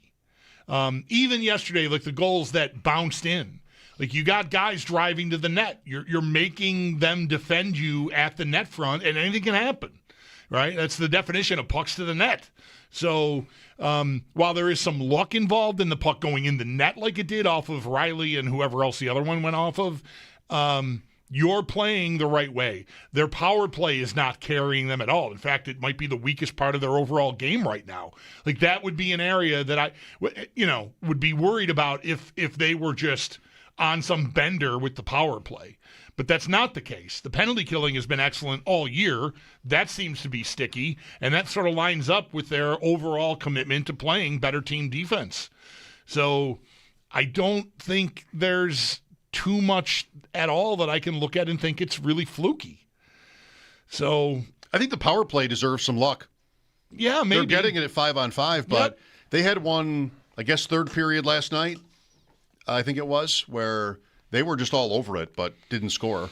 It is something. It's funny. I was just exchanging tweets with a listener who, pointed out, like, power play, get to the playoffs, you're going to want that. And, that largely is true. Teams that win rounds in the playoffs have, like, their power play is usually a key component of that. And it goes back even many years for the Sabres. Like, when they'd go on runs and win a round or two in the late 90s and then in 05 and 06, the power play was usually at the front of the line, and when it dried up, you'd lose.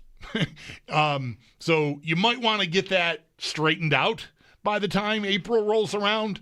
Luckily, we got a little bit of time for that, because I think you'll want the power play to be, better than it's been all year. Do they need a guy? I don't know. I kind of like their personnel. 4 forwards. On the power play. Right. The Dahlin and Power are, to me, excellent as the quarterbacks of it. So I don't know. Oshland stays on? See, I like him, but maybe that's a spot. At least for the power play, Can you get Paterka for that? Because he was good at that. I don't think so. I'm not trying to, I do sort of feel like not to pick on one guy, because he scored a really nice goal last night, but the guy that I might be thinking about finding an upgrade for, like maybe a 28-year-old version of this player, would be Quinn. Yeah. Is he just – I don't think it's for a lack of effort. I just – defensively, I think he's a weak link.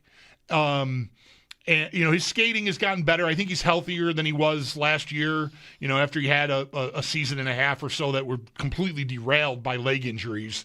Like, I don't see a problem with him getting around the ice. I just don't think he's that guy. Like, I wonder what happens if they get Danforth back. Who? Yeah. Who? What? I was about to ask. But that's a guy that I think maybe after the Olympic break, if he's ramped up, maybe he gets a run in the spot Quinn is in right now. And he's not going to ever produce offensively like Quinn, but his all-around game might be really nice if he can come back healthy. I know I played golf with Michael Pekka this summer in a Sabre alumni tournament, and the one guy that they acquired in the offseason that he really thought was going to fit a role perfectly on this team was him. And I thought, like, wow, that's a guy I felt like was a spare part. He's a pro. He does everything well, and he's going to help you. What's his deal? Like, he's out until he's been hurt, and but I think he's getting closer. That's why I mentioned maybe after the Olympic break, he's someone that is ready to, So now's the time to buy a jersey, or should I give it another week? I'd wait until he gets a spot in the lineup first. What number is he? 15, maybe. That's a good number, I think. All right. I'm not sure what number he was wearing now. So who is he, Heshed? Because if you don't put it in 2005-06 terms, maybe, I don't know who anybody is. Maybe he is Heshed. I like that. Okay. Let's go to Brad here. Hi, Brad. Bulldog, I know you sometimes like esoteric things, so maybe somebody at the press conference tomorrow for Joe Brady can ask him about his love of moxie. You have any idea what I'm talking about? Bulldog loves esoteric things. I'm not sure about moxie. What? Does he use moxie a lot in his news conferences? No. Moxie is a very rare pop that is flavored with gentian root. And when you see him in the press box, he's always got moxie, which is just so strange and interesting and makes me like him more. Okay. Wow. I had not noticed that. I'm not a moxie aficionado. M-O-X-I-E, I'm going to guess. Like the word? Yeah. Didn't know. You do like esoteric things. I've known that about you. Everyone knows that. I wouldn't. My wife is always, you with your esoterica. Yes. If there's one thing I know about you, it's that. Todd Monken to Cleveland. Thank you, Browns. For just being you. He's good probably, though. He's been good. I think he's probably good. But, Stefanski was good. Yeah. I don't know about Freddie Kitchens, but some of their guys have just not a... It's not a needle mover as like a big name. It's mostly thank you, Browns, for making Jim Schwartz available. Because I think that would be a great idea. He reportedly said his goodbyes today after he was reportedly upset. Mm-hmm. I don't know. Somebody's really doing some investigative work. I don't know how that works, and I don't know if Sal knows how that works, but he's under contract there, right? But he got passed over. They wanted to retain him. That was the idea. And he's like, no. That's at least what what's being reported now is that he's walking out of there and I'm not going to be here. But I don't know how that works with him being under contract. I think the Browns have to release him from that. And if he doesn't want to work there, then I don't know what. Do you have to give them some compensation if you want him then? Maybe. Or do they just roll over and go, okay, we understand, we burned you, or you feel burned, whichever depends on the perspective, I guess, which party you are. But you feel burned, so, okay, just go fly, be free. I don't know how that works. Would the Browns want, some of those urinals in a trade? Can the Bills trade some of the stuff? They probably have a warehouse full of those from the old Cleveland Municipal Stadium. They might. Yeah, they might not need that. I would think. I'm sure they're in great condition. Yeah. Sal at 5. Mike Schopp and the Bulldog here. We'll be right back. This is WGR.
next. Sal Capacio coming up at 5. Great, more football. Who's to say?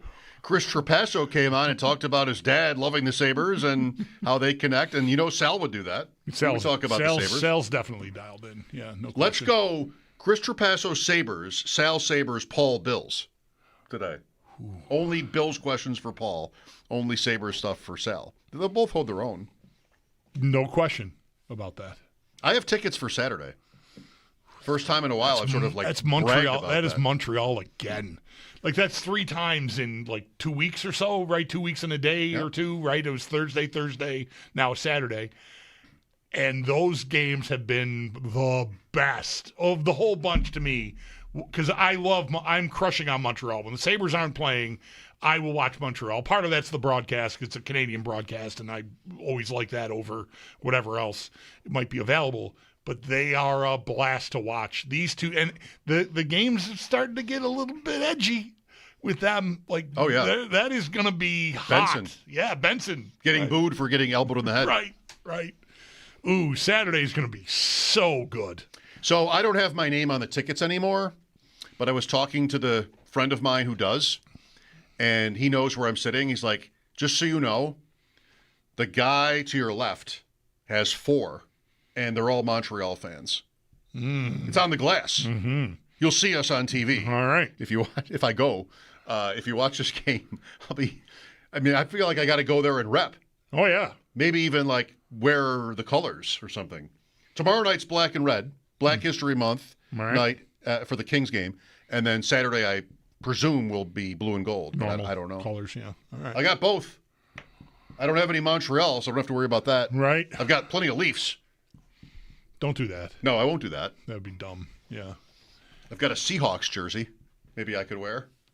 Yeah, like a fleece or something. Like if you don't want to go full jersey, like you got gear, don't you? I've got that one blue and that's a good idea. That one full zip Sabre blue and gold Sabre sweater. That's exactly what I'm thinking of. Yeah, I'll wear that. Yeah, that's probably good. Plus it's cold down there sometimes. I started collecting these Bills hats. I have like 5 Bills hats. Fitted, flat brim, 7 3/4. I don't know why I needed to share my hat size, but anyway, I did. I have the same. And I always, because I've done that through Facebook a couple of times. That's always sort of in the rotation. And I always look at Sabre stuff, and I haven't pulled the trigger yet. And it's got to be time. I got to start wearing a Sabres caps. I mean, what am I doing over here? I'm late to the party. You're not too late. No, that's right. I don't think you're too late. It's still January. Yeah. I don't think you're too late, but I think there is a party. I need some stuff. I don't have any stuff. I think you want to be at it. I got like from this golf tournament I referenced where we played with Michael Pekka. I have a Sabre alumni 3/4 zip Callaway polo that's really nice, but it's Sabre alumni. I wear that and I feel like people are looking at me wondering, did you play? And I don't want to be that guy. Play for the Sabres? Yeah, right. Because it's a Sabre alumni insignia on the sweater. No, I don't feel great about that. You're not a Sabre alum. Yeah. Sorry. To break it to you. Yeah. Sal Capacio next. What will Joe Brady come to the table with tomorrow? We'll talk about that and more after sports. Mike Schopp and the Bulldog, WGR.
Changes are beginning to happen for the Bills coaching staff. Defensive coordinator Bobby Babich heads to Green Bay to serve as the Packers defensive game pass coordinator, and wide receiver coach Adam Henry heading to Pittsburgh to serve in that same role with the Steelers. We'll hear more from Bills head coach Joe Brady when he has his introductory press conference tomorrow at noon. We'll carry that live for you right here on WGR. And stay tuned, we'll get the latest on the Bills. Sal Capacio joining the show next.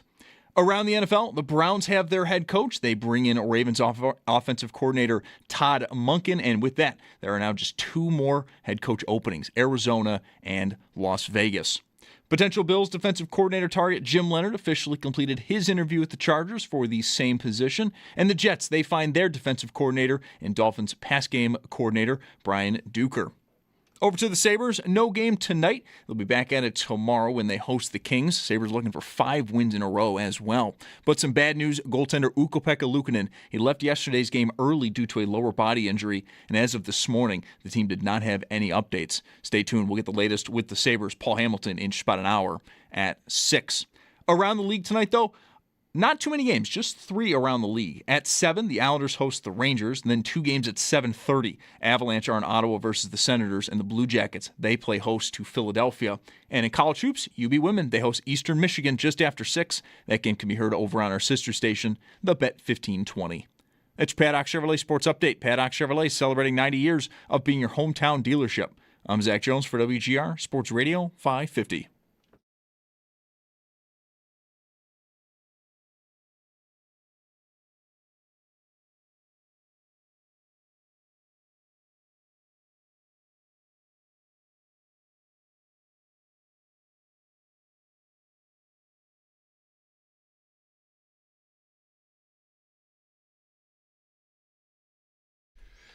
Let's go indeed. Tomorrow, Joe Brady will be introduced as the Bills head coach, but we've heard from him many times.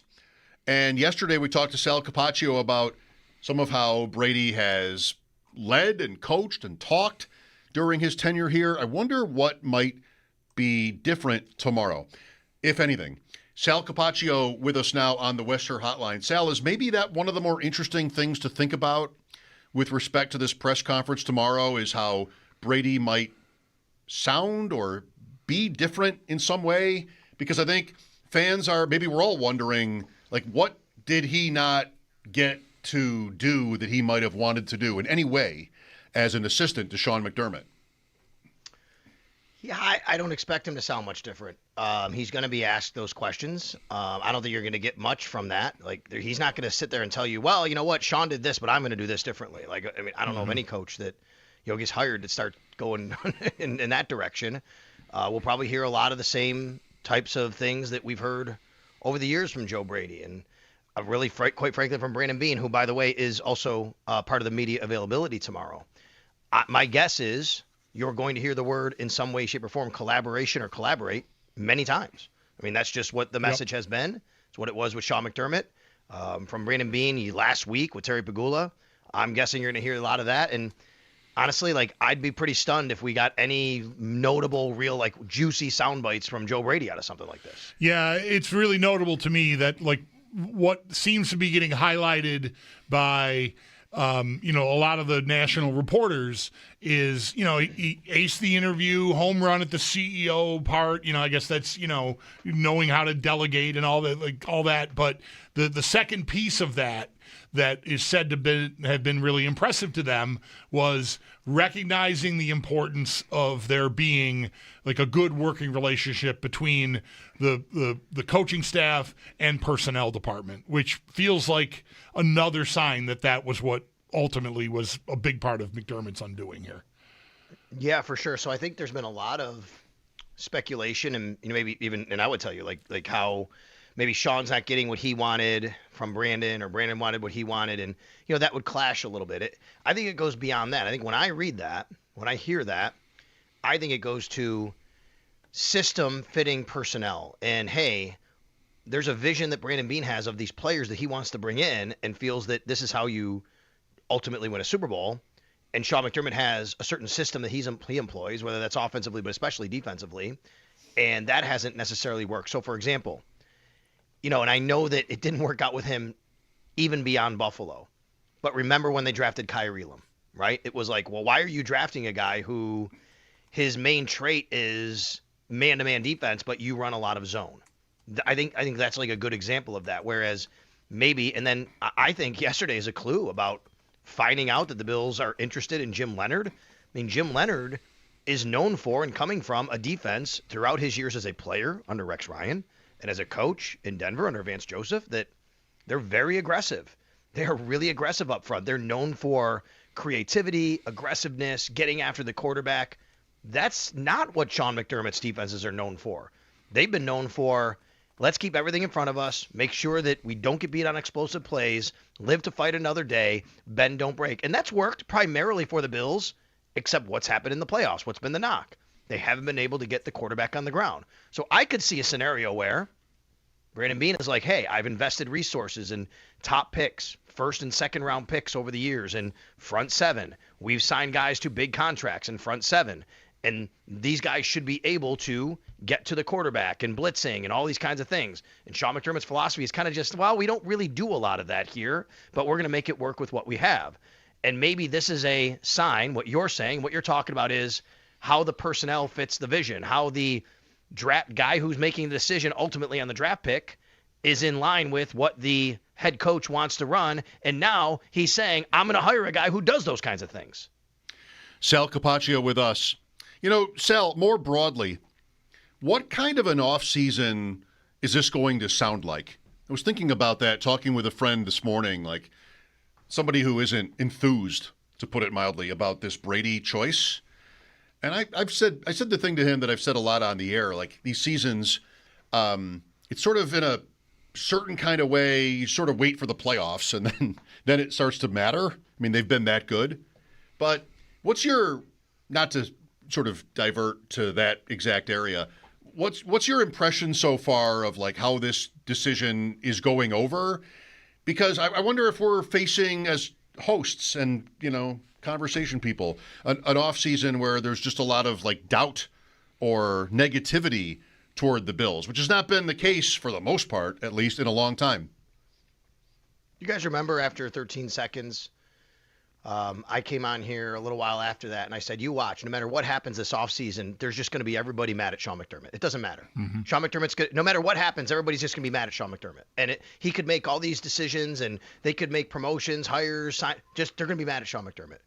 I feel like that's the kind of offseason we're in for, which is no matter what, it's just going to be some sort of ire towards everything. You know, people are mad, and they feel that, you know, they didn't hire the right guy. Brandon Beane got a promotion, all that kind of stuff. And nothing's going to matter in that really in that regard until they get to the season. And once they get to the season, that's going to happen. So, yeah, I think that we're in for an offseason of you're just not going to be able to please anybody. And it's going to be a lot of negativity and a lot of skepticism that's going to go along with it. Now, this year's a little bit different. There's a new stadium opening. There's a lot that's going to go on with that, right? So we're going to have a lot of talks about that. There's definitely, you know, going to be some changes for sure in the coaching staff. We know that. There's going to be different personnel, guys in and out, all that stuff. Some of it people are going to get excited about and some things, but I just feel that you're probably looking at the next several months of no matter what the Buffalo Bills do, it's going to be looked at and told to you why people are mad about it, even if they shouldn't be mad about it. Is Beane McDermott now in this way?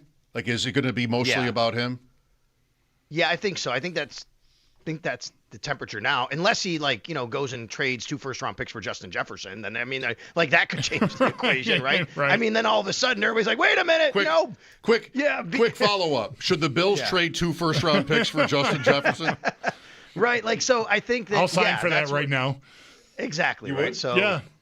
I mean, look, that was yesterday. I opened up X. You know how you get to the sidebar and all the trending topics, and then there's AI and all that, and one of them is Bills fans want Justin Jefferson to pair back with, Joe Brady, right? Because he coached him at LSU, and he still got his profile picture that has him with Burrow and Jefferson and Jamar Chase and all that. So yeah, I mean, that stuff happens. But no, I just think we're in for an offseason where, yeah, you guys, the temperature is going to be hot, and I think at the end of the day, it's because there's really no margin for error here.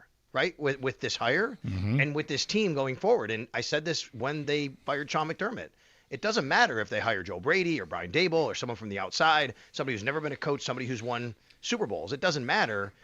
The reason you fired Sean McDermott, you said, was hitting the proverbial playoff wall. The next person has to go beyond that. They have to. If they don't, then it's going to be seen as you stayed stagnant at the very worst, at the very best, I guess. Right. You stayed stagnant. And that creates very little margin for error for the next whatever amount of months. Well, in the context of this conversation we're having here about what the mood may be like for, weeks, months, whatever, what can happen, maybe, I don't know, we'll find out tomorrow. How far do you think coordinator hires can go to sort of, I don't know if ease the pain, quell the crowd, whatever phrasing you like here, just kind of calm everything down? Because knowing now for sure, Bobby Babbitt's just taking a job in Green Bay, so he's not being run back. We don't know what they're going to do for an offensive coordinator. We know Brady's going to call plays, but I've also learned in the last 48 hours or so that Aaron Kromer was largely assisting or if not flat out calling run plays, like suggesting run plays to Brady. That's what being the run game coordinator, I guess, can entail, at least in this scenario it did. Are there a couple of names that you think would go a long ways towards sort of, okay, at least we're getting bright young minds from outside coming in at those two important spots, OC and DC? I like the trial balloon type of reaction from Jim Leonard that I've seen. Yeah. I think it's been pretty positive for the most part. I've seen a lot of people, and I agree with this, say, hey, if Jim Schwartz, if he's really, disenchanted and can get out of that contract, bring him to Buffalo. I do think that would help quell some of this from even the most, upset fans. But at the end of the day, even those upset fans are going to probably say, yeah, but Brandon Beane is still in charge, and he hired a yes man. This is what they're saying, right? Yeah. He hired a yes man, and he's just going to do what Brandon Beane wants, and Joe Brady's still calling plays, so I'm looking forward to the 3rd and 10 tunnel screen. So even if you do those things, you're still going to get back to that in some way. But I do think, because offensive coordinator is not really going to matter here, right? Even if they brought in Davis Webb or Brian Daboll, that person's not calling plays. And people are going to be like, well, it's still Joe Brady calling plays. And then the question is like, well, what happens? Is he ever going to – what if he starts to not have a good offense? He's going to push it off to the other person. Those questions. It really comes down to defensive coordinator. That's what this comes down to. I'll say this. I think there's been a positive reactions from some of the fans that see that some of these guys aren't being retained. Yep. Like Adam Henry, wide receivers coach. We see the report from Cameron Wolf, and then I tweeted out Adam Henry's going to be heading to the Steelers, and Bills fans are like, okay, let's go. Like, bring somebody else in. This is a good sign. He's not just staying with the status quo, and we didn't like that guy, and Keon Coleman didn't develop. And to be fair, the Bills really haven't had many wide receivers develop over the last several years, really, other than Khalil Shakir. And you could argue Gabe Davis, obviously, early in his career when Adam Henry wasn't even the wide receivers coach. But that has been a position where they have not developed as well. And then, of course, Bobby Babich. Okay, well, here we go. It's going to be time for something new on the defensive side. So I do think some of that is starting to happen and go the other way a little bit. With Sal Capacio, well, you said earlier when we started this conversation, like collaboration and maybe the theme we'll get from Brady and Brandon Beane tomorrow. But Brady should get a pretty direct question.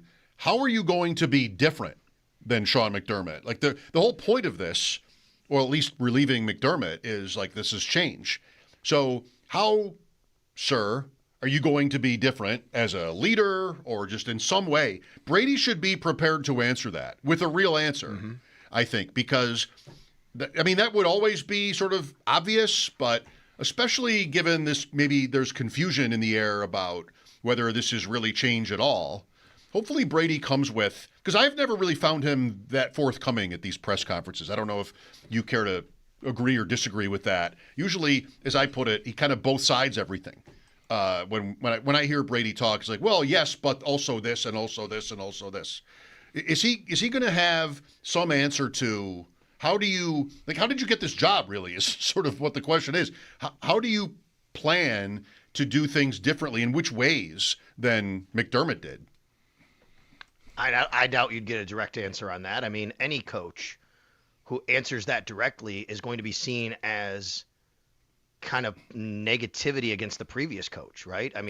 That's how it comes off. Depends how you say it. But right? It depends how you guess. say it. I would have I can't remember you guys. I can't think of a coach who's done that in that way. I mean, you could maybe find an example somewhere, but it's tough. It's tough to do that without sounding like you're saying that guy didn't do this right. I'm going to do this right. Now, he could talk about any little thing like practice schedules, right? I mean, I don't know how he does that, strength, weight room and strength training and all that. But anything he says is going to me and to a lot of people, and probably sound bites are going to be happening all around the country. If he says anything like this, to a direct question or answer like that, Mike, is going to probably sound like he's being negative and criticizing Sean McDermott. And Joe Brady's not that type of guy. You're right. We don't get a lot from him. And it's funny, he is way different than Bobby Babich when it comes to that stuff when we've talked to them over the years, right? Bobby is like super, like I've always found Bobby to be like kind of refreshing and interesting. And I always said, like, he's actually a really good soundbite. And someday if he's ever a head coach, that's going to be cool for people to deal with him if he's the same way. Joe is super buttoned up.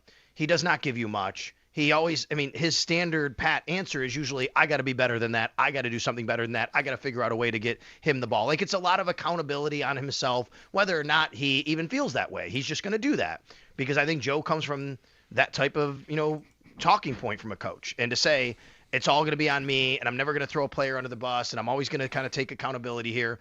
So I don't think you're going to get that specific thing you're looking for tomorrow from him. The trick is, not that I need to, weigh in necessarily here, but the trick is to preface any of your comments that might be perceived as that with no offense or with all due respect or all these things that are obvious red flags to anybody when you're in a conversation with them. Like something bad is about to happen here, but you just sort of lead with, with all due credit to everything that Sean has accomplished. You sort of put that out in the front, and then you can get away with a little bit. Or maybe you can just say the thing, and then afterwards just say, I'm just saying. Right, I'm just saying.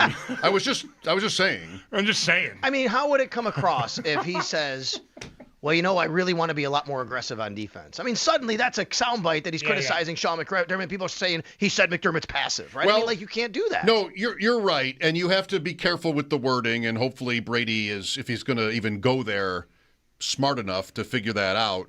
But I'll tell you what, I think everybody would appreciate it. Some sort of, because fans are in a bad spot here. Like some sort of reality in like what actually is happening right now, like what's going to be different, and hopefully he can figure out a way to express, and maybe Bean will be more able to do that with Pegula not there, right? You're saying we don't expect, you didn't say it, but you said Bean yes, but did that imply that Pegula no tomorrow?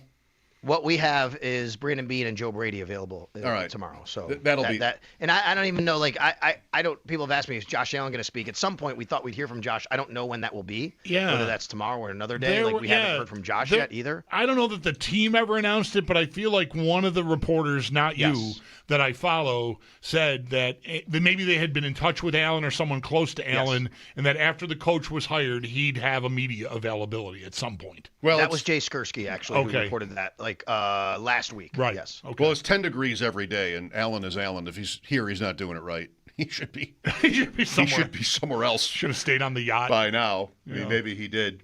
All right, Sal. You know how I enjoy asking yourself and Paul and other people sometimes. Do you have any questions for us? Mm-hmm. So this is maybe a way to tap into how you're feeling about the Sabres. Do you have any questions for us?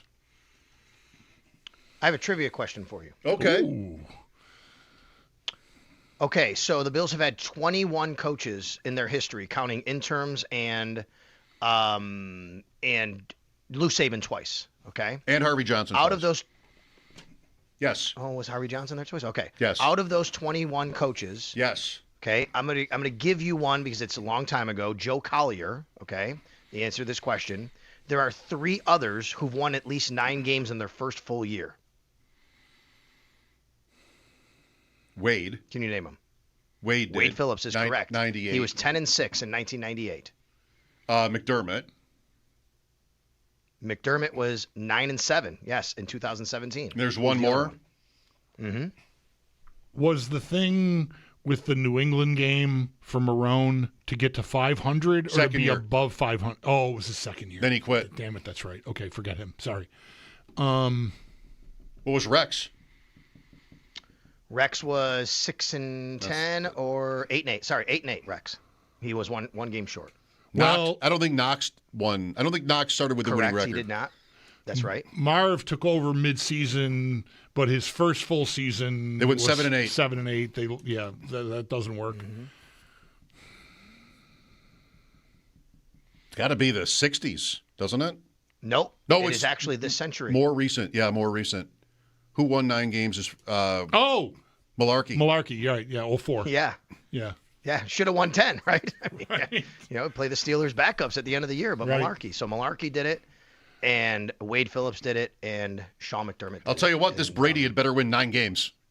Right, so that was why I was thinking about it. I'm like, wait a minute. So literally that's how I got there, Mike. I'm thinking, boy, the over-under on the Bills next year is going to be, 12.5, right? To 11.5, 12 games. Something. And, he's got to clear that bar, basically. And I'm thinking, how many first-year coaches have ever really done that for the Bills, regardless? And that's how I got to looking that up. McDermott's record is going to look so good in the course of time. 98-50. That winning percentage is way better than Levy's. It's 50 points better than Levy's. I mean, it's going to look so good in the course of time. If someone else wins the Super Bowl, then he's Bucks Dungy or Eagles Reed, But what's that still? Those are all-time greats, right? And he'll coach again. Maybe he won't be as fortunate then, but 98-50. Remember how Wade kind of flaunted 29-19? Was. Mm-hmm. I mean, 98-50 just sounds awesome. It does. It's really good. It's a hell of a record. And by the way, Bulldog, I heard you say at the beginning of the show you'd like to know what they're saying in Toronto on the show opposite you. Well, good news. I was on that show Here today. we go. At the same time you started your show today. You two and your Toronto. All I can do is go there, and it's not enough. I love those guys. That show, I'm sorry it's opposite our show because it's my favorite radio show other than my own. And Sal's. I will tell you, there is a realization going on in Toronto because – the minute I went on, they contacted me to talk about the Bills, and then we started real quick talking about the Sabres and the game last night. And I'm like, hey, I mean, for the first time in a long time, we can honestly, truly say the Sabres are just better than the Leafs. And they're like, oh, yeah, you're right about that. They're really good. That was really something to watch them last night. So they're showing some mad respect up there. Yeah, I like to hear that. I think enough of that show that watching the game last night, I was thinking, man, I would love to hear these guys tomorrow. Because I just like how they do what they do. I think it's a smart, funny, excellent show, and every guy there brings something anyway. So I'm glad you got to join them. Thank you, Sal. We'll talk again tomorrow. Yeah, all right. Good. Yeah, no doubt. Thanks, guys. 12 noon press conference. Righto. Joe Brady and Brandon Bean going to be present for that at noon. And I'm sure we're carrying that live. I don't want to speak for One Bills Live. That's it's a Sabres Live window. Anyway, I'm sure it'll be here. One Buffalo. Sales appearance with us, by the way, brought to you by New York's only outlet liquor. When you need to stock up, it's the place to buy a case. What's your outlet? Bulldog or Sal, neither clarified. The show they're speaking of is The Traders UK. Yeah. We love everybody on The Traders UK. Season 2, I'm really enjoying, by the way. I'm going backwards in Traders UK history. Just really, last night, this was a decision I had to make. The Sabres game on the TV, the Scotties on the computer, but then the Traders UK during the intermissions. And then after it was over. You really are down bad for this show if you're trying to squeeze it in during intermissions. No offense to Marty and Brian, but right. I just had that itch. Yep. I had to scratch the itch. The Traders UK Season 2. What's going to happen to Paul or Charlotte? These questions needed to be resolved, and they haven't been resolved. Maybe tonight. Can't wait to hear how that all turns out. He said not meaning it Caring at all. Yeah. No. Great. The Sabres are smoking hot. 803-0550 on them or Joe Brady and his hiring. We're in an interesting spot here. It's been a long time since the Sabres have been, in a good way, this interesting. So have at it. 803-0550. Paul Hamilton at 6. Mike Schopp and the Bulldog here, WGR.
Changes already beginning for the Bills coaching staff. Defensive coordinator Bobby Babich heads to Green Bay. He'll serve as the Packers' defensive pass game coordinator, and wide receiver coach Adam Henry going to Pittsburgh. He'll serve in the same role with the Steelers. We'll hear from the Bills' newest head coach, Joe Brady, tomorrow during his introductory press conference, which is scheduled to begin around noon. We'll carry that live for you right here on WGR. The big news from today across the NFL, the Browns have their head coach as they bring in Ravens OC Todd Monken. And with that, there are now just 2 openings left, Arizona and Las Vegas. To the Sabres, they are off tonight. They'll be back at it tomorrow when they host the Kings, looking for their 5th win in a row, by the way, as well.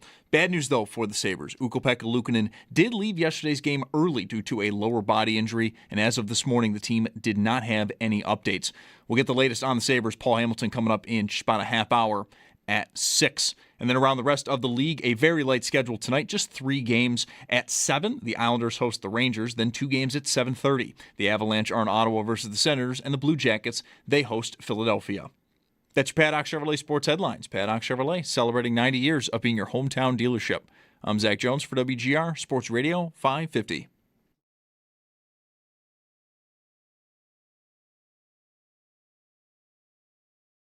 If you showed the resume of Joe Brady to Bills Mafia and he came from the Shanahan or the McVay tree, we'd have a parade right now in downtown Buffalo. I understand that people have had some qualms about play calling and game management, first halves especially with this offense, especially this past year. But, I mean, if he was coming from the McVay tree and 2 years ago Stafford wins an MVP and last year Kyron Williams wins the rushing title and you could do it both ways, he would be the hottest candidate in the league. Eric Wood, what's your reaction to that? My reaction to that is what I shared with Chris Trapaso. I was stopping to get gas on the way here and had been thinking about that exact point and just how interesting it is, like how being sometimes so close to something can bias you. Like, just objectively speaking, right? You've got experience with someone, and you know all the things that people and even yourself don't like about, the job that someone did. But if you weren't watching every play of every game as closely as you were, and you just read like what their offense accomplished under him.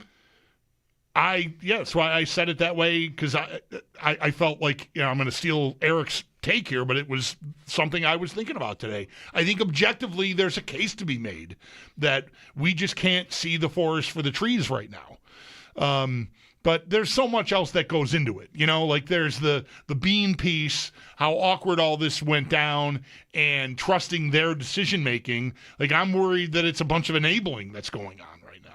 And that Joe Brady is just inclined to go with the flow. I'm going to get a head coaching job, and I can make everybody eat's work, Brandon.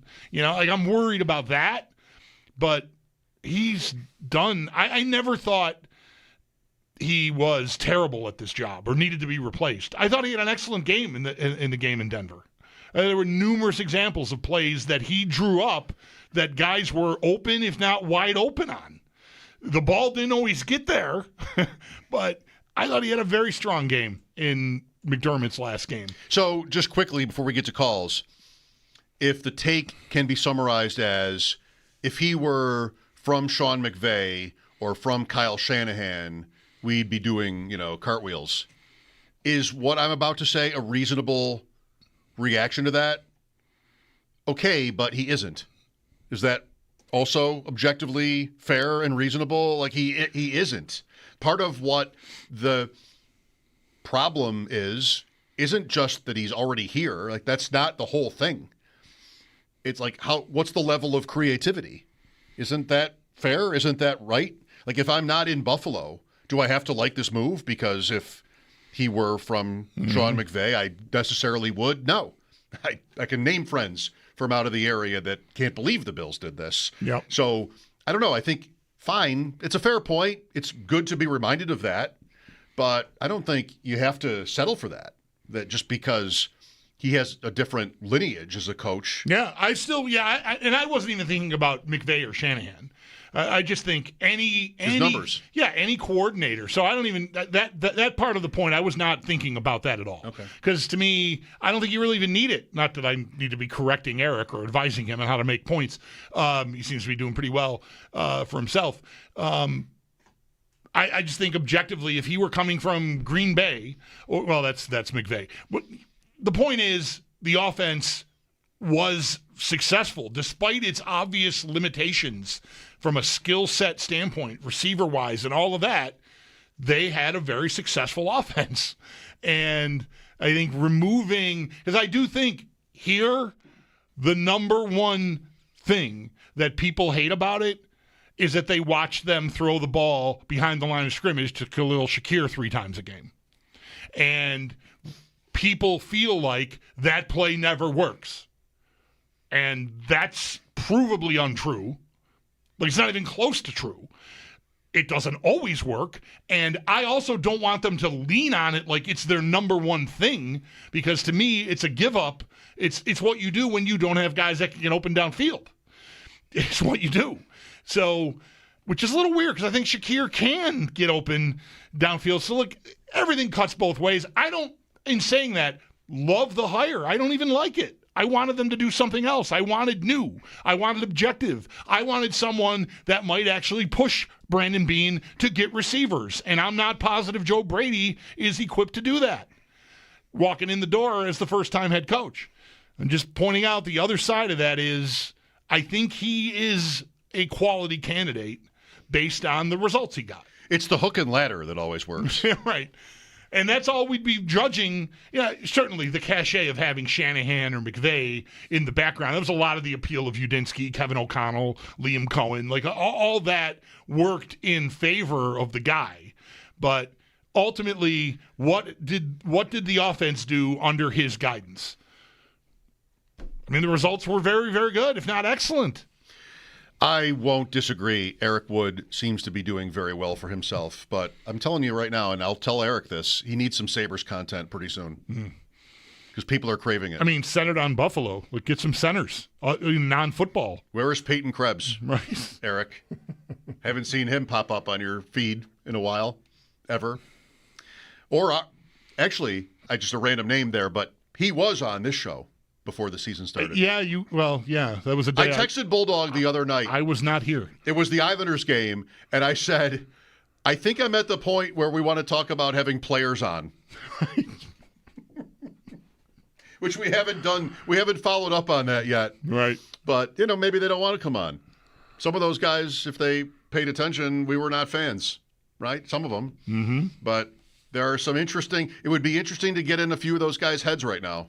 Like, what is this for you? Right. Darlene, Thompson, Tuck. What is this for you? Lindy, what is this for you right now? Yeah. Like, this is happening, right? You're gonna say it is. Yes. Just like, if you knew them well enough, they would really have an interesting story to tell about sort of like how did this happen? What did it? It wasn't just firing Kevin Adams. The timing is unfortunate for him. But, it's a lot. It's just they've turned it up to 11. I do think firing him is the single biggest factor. Well, I really do. Okay. And then you had some luck. Like, they got some luck. They won those 1-goal games and shootouts and overtime. Mm-hmm. And then, to get the streak going. Here comes belief. Yep. Right? You need that, too. And yep. It's always a few different things. Let's go to Matt here. Hi, Matt. Hi, guys. How you doing? Good. When I did some reflecting today with the Patriots making the Super Bowl, another season ending poorly, and I really do think it all goes back to 13 seconds. A day I remember well, January 23rd, 2022. Interestingly, something Tyler Dunn gets wrong in his Big McDermott article. He says it was January 22nd. It is the 23rd. But I just, in a movie, sometimes you think back, it shows back to everything that would have been different if one decision, something had been made differently, and that's what I feel with 13 seconds, man. I think about what would have happened if we won that game. It was a team of destiny. We probably would have beaten the Bengals. The Rams, I think we would have got past. And after that Super Bowl, I think we would be talking right now. We would have won 2 or 3, and it would have been, can Josh catch Mahomes? And it's just so sad how that one game kind of doomed McDermott's career and changed the whole trajectory of Josh's career. So let me know your thoughts on that. Thanks, guys. Well, Allen's career has not really changed at all. It could have been different, but it's been this. Unfortunately, I want to say the same, where they've fallen in the AFC playoffs. Maybe who's to know? I remember at the time, the Saturday night when Cincinnati won in Tennessee in overtime. I was at a meat raffle, my one and only meat raffle experience. And when the crowded room with a lot of people, got wind of the Bengals winning on a field goal in overtime, the place blew up. Like, it's ours. Then you had 13 seconds the next day. And after that, it was like this guy, Matt, they had it. Yeah. And then the Bengals went and won an Arrowhead, which the Bills never did in these playoffs. They had 4 kicks at it. Well, one was here, but still. They could never beat them in the playoffs. And so who's to say they would have beaten the Rams? Right? I mean, maybe they wouldn't have beaten the Bengals or the Rams. It became just a lot tougher to sell that after Cincinnati won the game the next week. Right. And I've never since wanted to, just assume the Bills would have won the next game or two. Yeah, to me, it is still the thing that will be hanging over McDermott's tenure. But yeah, it's never. I shouldn't say never. Maybe in the immediate aftermath, it felt like it was ours, and you can certainly say it was ours. I mean, a lot of people will tell you that about the 06 Sabres, right? Jay McKee staph infection, like all these near misses have got like some sort of smoking gun you can point to. The way the Bills, not only did they have that game in Kansas City in the 21 divisional playoffs, but they were coming off of the perfect game against New England the week before. It's a little like, I just beat the Raiders 51-3. Of course I'm going to go win the Super Bowl, right? Like, look at how good I am. And that should tell That didn't happen either. That should tell you how uncertain that kind of thing can be. Like, it does not always translate. Like, you're not just going to score 40 points on everybody you play just because you did the week before and the week before that. So I never felt like, that was their Super Bowl. It was maybe their best shot to get one in this era. But, we all know what happened. It might end up in time feeling like this year was their best shot. Denver rolled over. Yep. Kind of. What kind of Super Bowl is it if we were to feel that way? Well, yeah. Seattle wins a close, turnover-ridden defensive struggle. Yeah. The fact that they didn't have the regular season that could get them the 1 seed in a year where Baltimore and Kansas City and Cincinnati were all non-factors in the race is maybe the greatest failing of this season. Like, I know they lost a playoff game, and that's the ultimate failure because you're out because you lost. But the schedule they had for New England's schedule was hilariously easy. Did you see the rundown? I don't know if I have it saved. Of the teams that they played and the outcomes. Fired coach, NFC South, fired coach, NFC South, fired coach. It's Jets, fired coach, NFC South. It's incredible. Yeah. The Bills played almost that schedule. I mean, they lost to the NFC South. Atlanta, anyway. But they not getting the 1 seed with all of that. Forget about the playoff field being easier. The regular season without that, that's maybe the biggest burn of the whole thing to me is that they didn't get the 1 this year. Paul Hamilton at 6. Mike Schopp and the Bulldog, thanks for joining us. This is WGR.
Welcome back. Paul Hamilton coming up in about 10 minutes.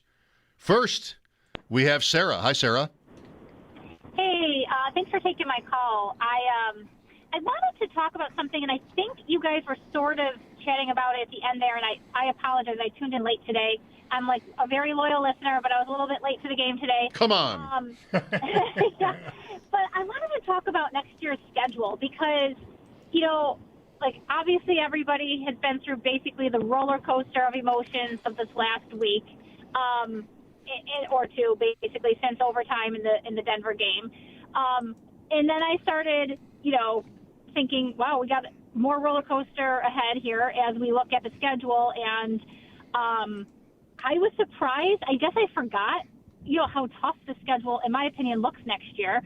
And I was thinking, with all the coaching or staffing changes, and then you're up against a pretty tough calendar of away games, especially. I think we go out west like 3 times. Raiders, Denver, Rams.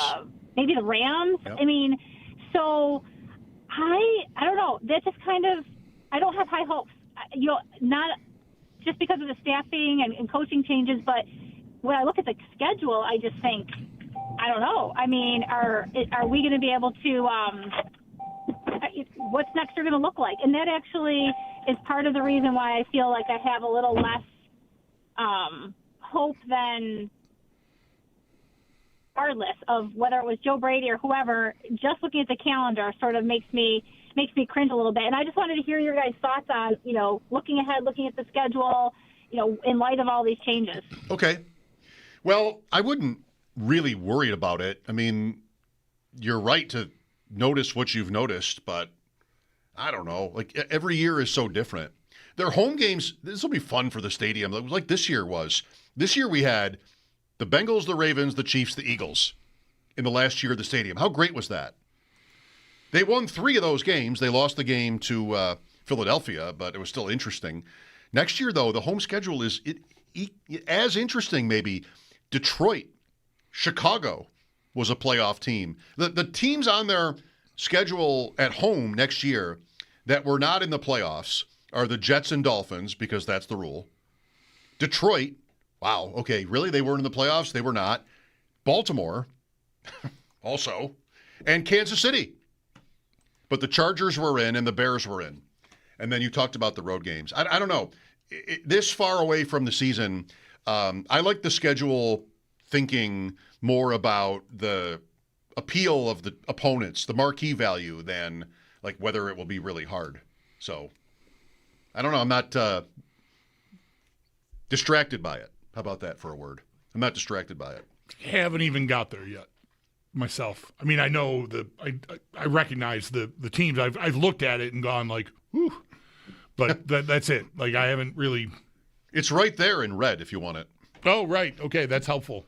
Although it's hard for me to look at. No, it's right in my line of sight. It's right in your line of yours. sight.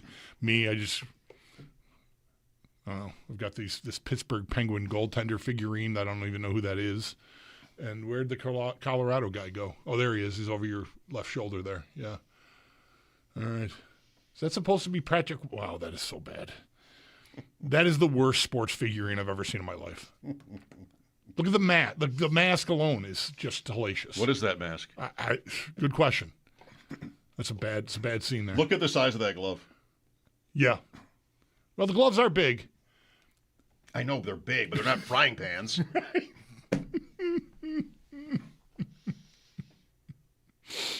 I mean, you can only do so well on a little guy like this. Yeah. Having never made one of my own, I'm reluctant to criticize the artistry of this.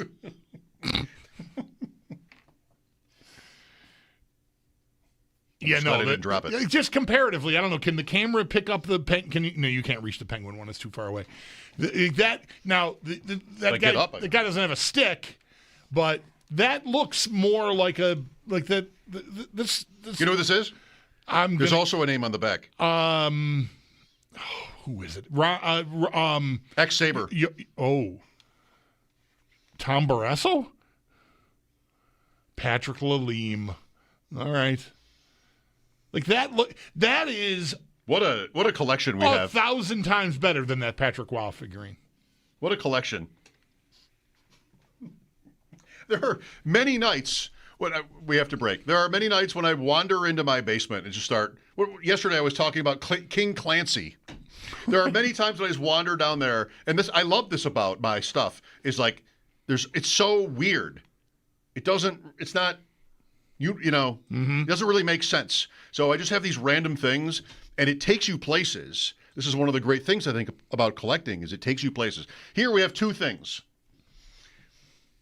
A Patrick Waugh and Patrick Lalime. It's the Patrick collection. It's the Patricks. We have recently added a couple of bobbleheads that were out in the bistro area. Satchel Paige and Tiger Woods. And is that Tiger Woods? That is Tiger Woods. Those are, again, out of camera view there. I don't know. They were just around, and I saw them out there, and they were on the, take this if you want it table, I guess. Yeah. And I thought they should be in here. So they are now in here. Right. Paul next on WGR.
Sabres are off tonight. They'll be back at it tomorrow when they do play host to the Kings. Sabres are also looking for their 5th win in a row.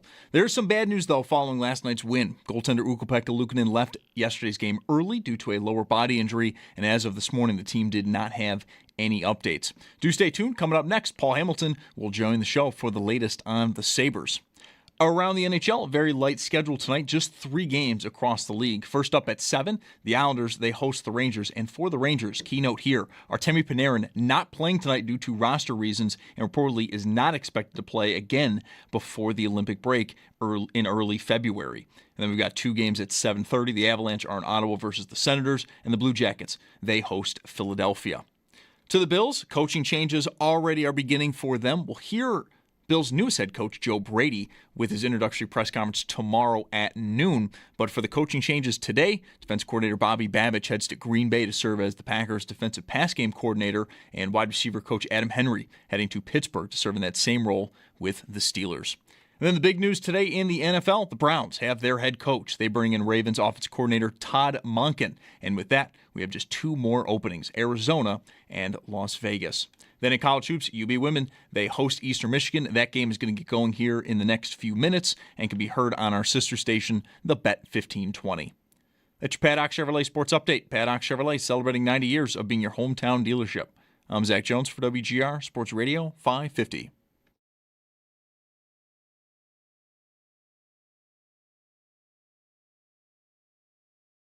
It's Paul Hamilton.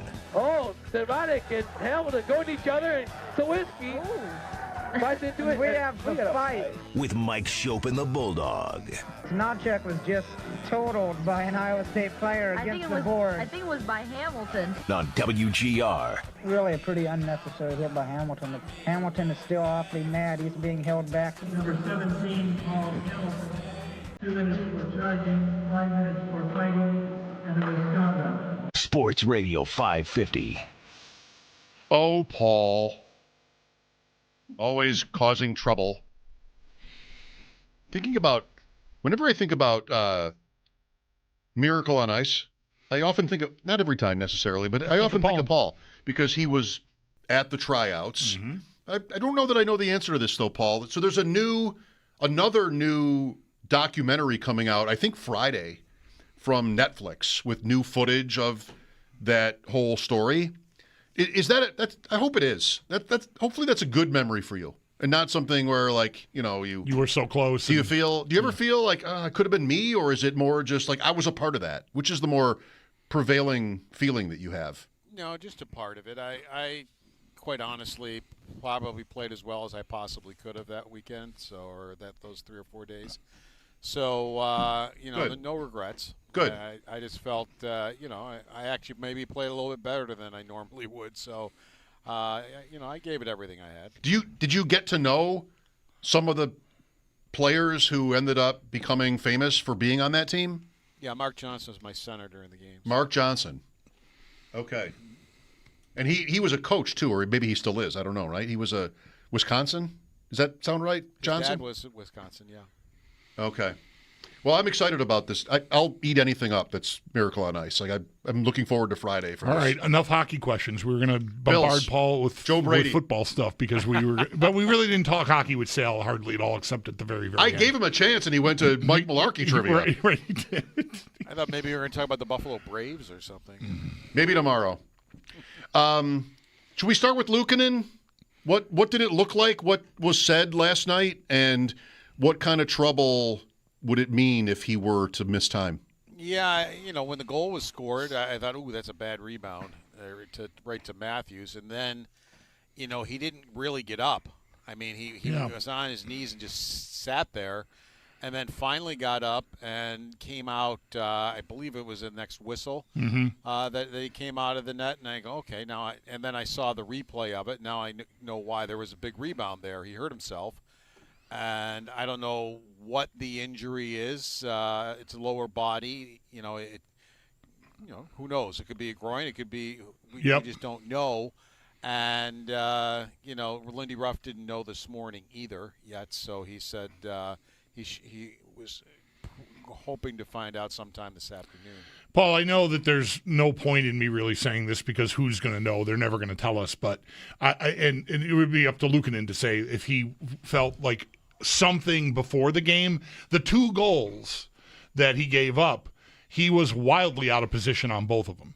Like however he hurt himself, I don't know if he hurt himself on that first shot that Matthews got the rebound of or trying to get back into position because he overplayed to his right on that one. And the first one, he way overplayed. Like he overslid the net by a lot there.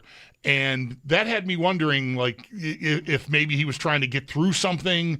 I don't know, just conjecture on my part, obviously. But with the way he's been playing, this tandem, we've been talking about it here for, a few days now, how I thought he was emerging as the number 1 guy. And then you got to remind me, Lions won 9 in a row now, and he looks great. So alternating for now works just great. I think losing either one of those guys, the way they had been playing, is a pretty significant loss. I guess the best buffer there is that we're about to enter, in another week or so, 20 days with no games.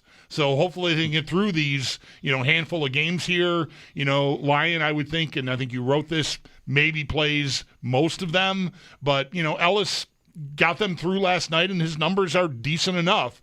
But I just feel like Luukkonen and Lyon had become a really nice part of this story for them. Yeah, what really has been working well for them is alternating. Right.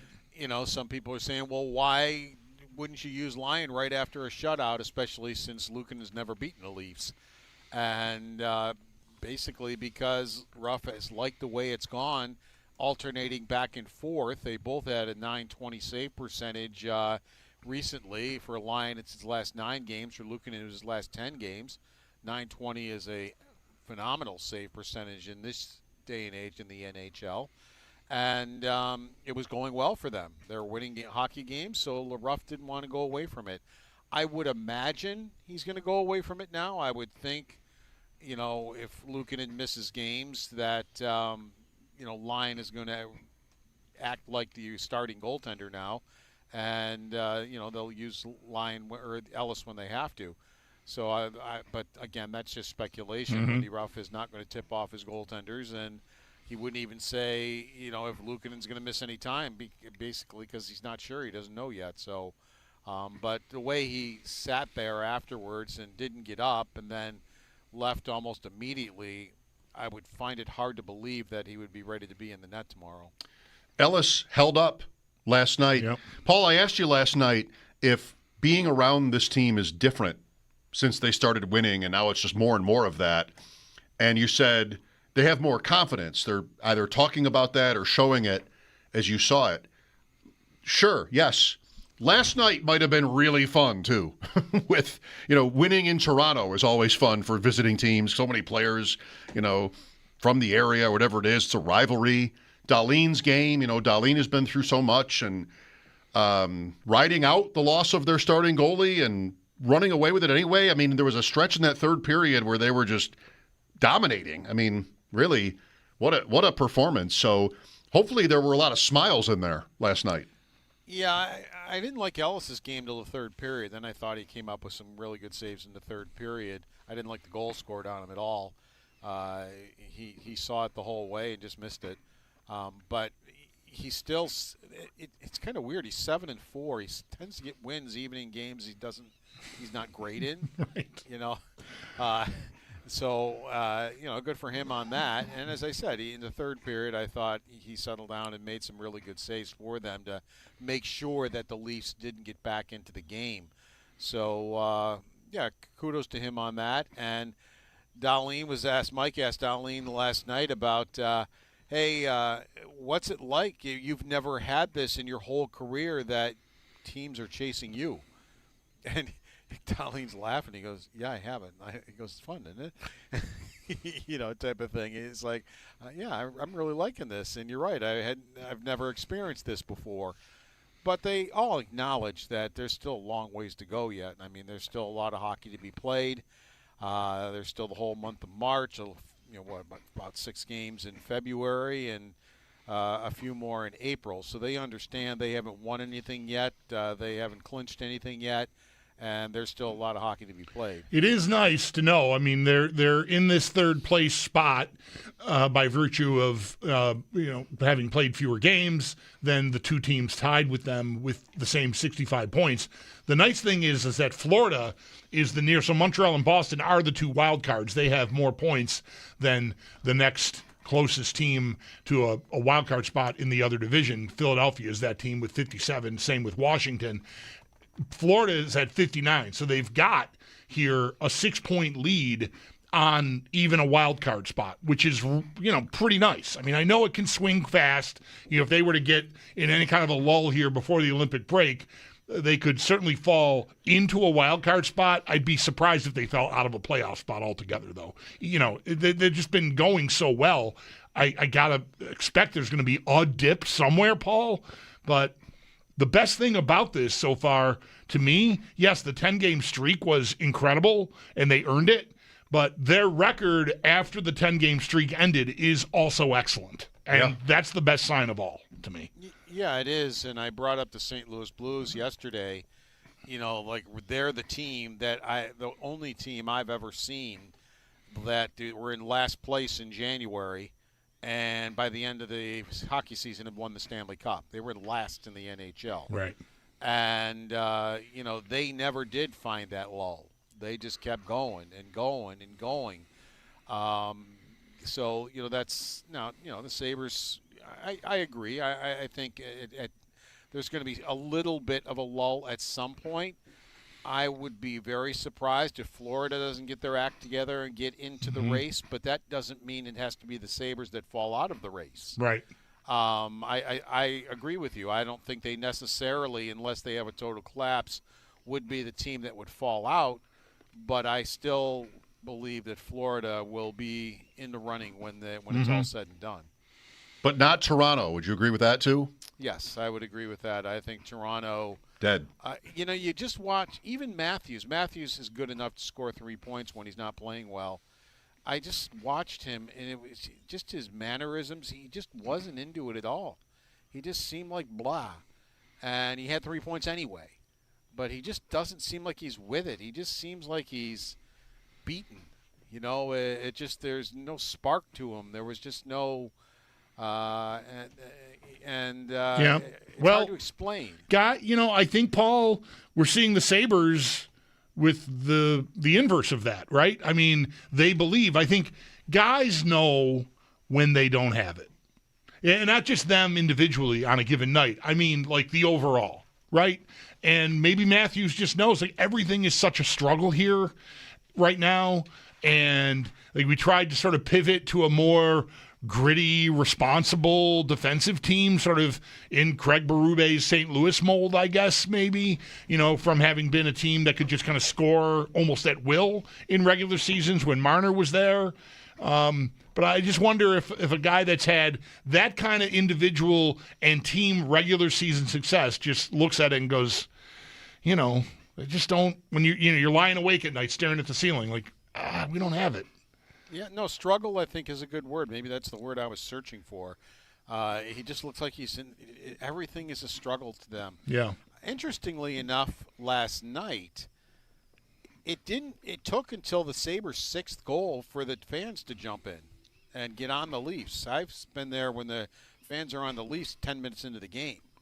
And it was just like the fans really weren't even into it. And the Sabres were, I thought, a pretty dominant performance, and it wasn't until the 6th goal that the fans finally started booing and heading for the exits, and I was a little surprised by that too. I said to Pat Malacaro, I said, where are the fans here? I mean, I would have thought we would have been hearing them by now. Paul, thanks for your time. We'll talk tomorrow before the Kings game against the Sabres in Buffalo. Sounds good. Take care. All right, it's our dude Paul Hamilton on the West Air Hotline. His appearances on WGR brought to you by Equitable Advisors. Planning for your future is about more than just money. Let Equitable be your guide. And by Relax Honda. Relax, we got this. I slipped this in earlier. As much as you might think this is true, I never really like to say anything that I really wonder if it's accurate. Like, I really have no idea. Mm-hmm. So maybe you've watched Austin Matthews score 200 goals to my 20. when he scored for 2-1, I thought he was acting. Everybody comes over for the typical huddle, and he's just got the biggest smile on his face. Let's effing go, like that. Is that how you would have reacted if you were he in that moment? Would you have been like, okay, thanks, it's kind of an easy goal? Or would you, as you're the captain, I may be way off because I don't really watch him closely enough to know. I didn't notice that about him. I think given the circumstances they're in, the amount of pressure that they had put on themselves by losing the previous 4 games, of that 5-game homestand, I think that was him. Like, we got it. Being a leader. Like, I'm here. I got you. Let's go. Acting. Faking it. I don't know. I wouldn't want to say that. He looked like he had just scored with a minute left to put the team ahead. Yeah. 2-1 in the first on a kind of a sitter. Requires a little bit more of just like a fist pump. I didn't buy it. Yeah. All right, I hear you now. Who cares if I'm wrong? Yeah. I didn't buy it at all. Like, what is this reaction to this goal? Yeah. Settle down. What did you just do? Anyway, moving on. Chris Trapaso joined us earlier. A nice conversation about the Bills' decision on Joe Brady, who, by the way, will be speaking live tomorrow at noon, and more. So that's next here on WGR.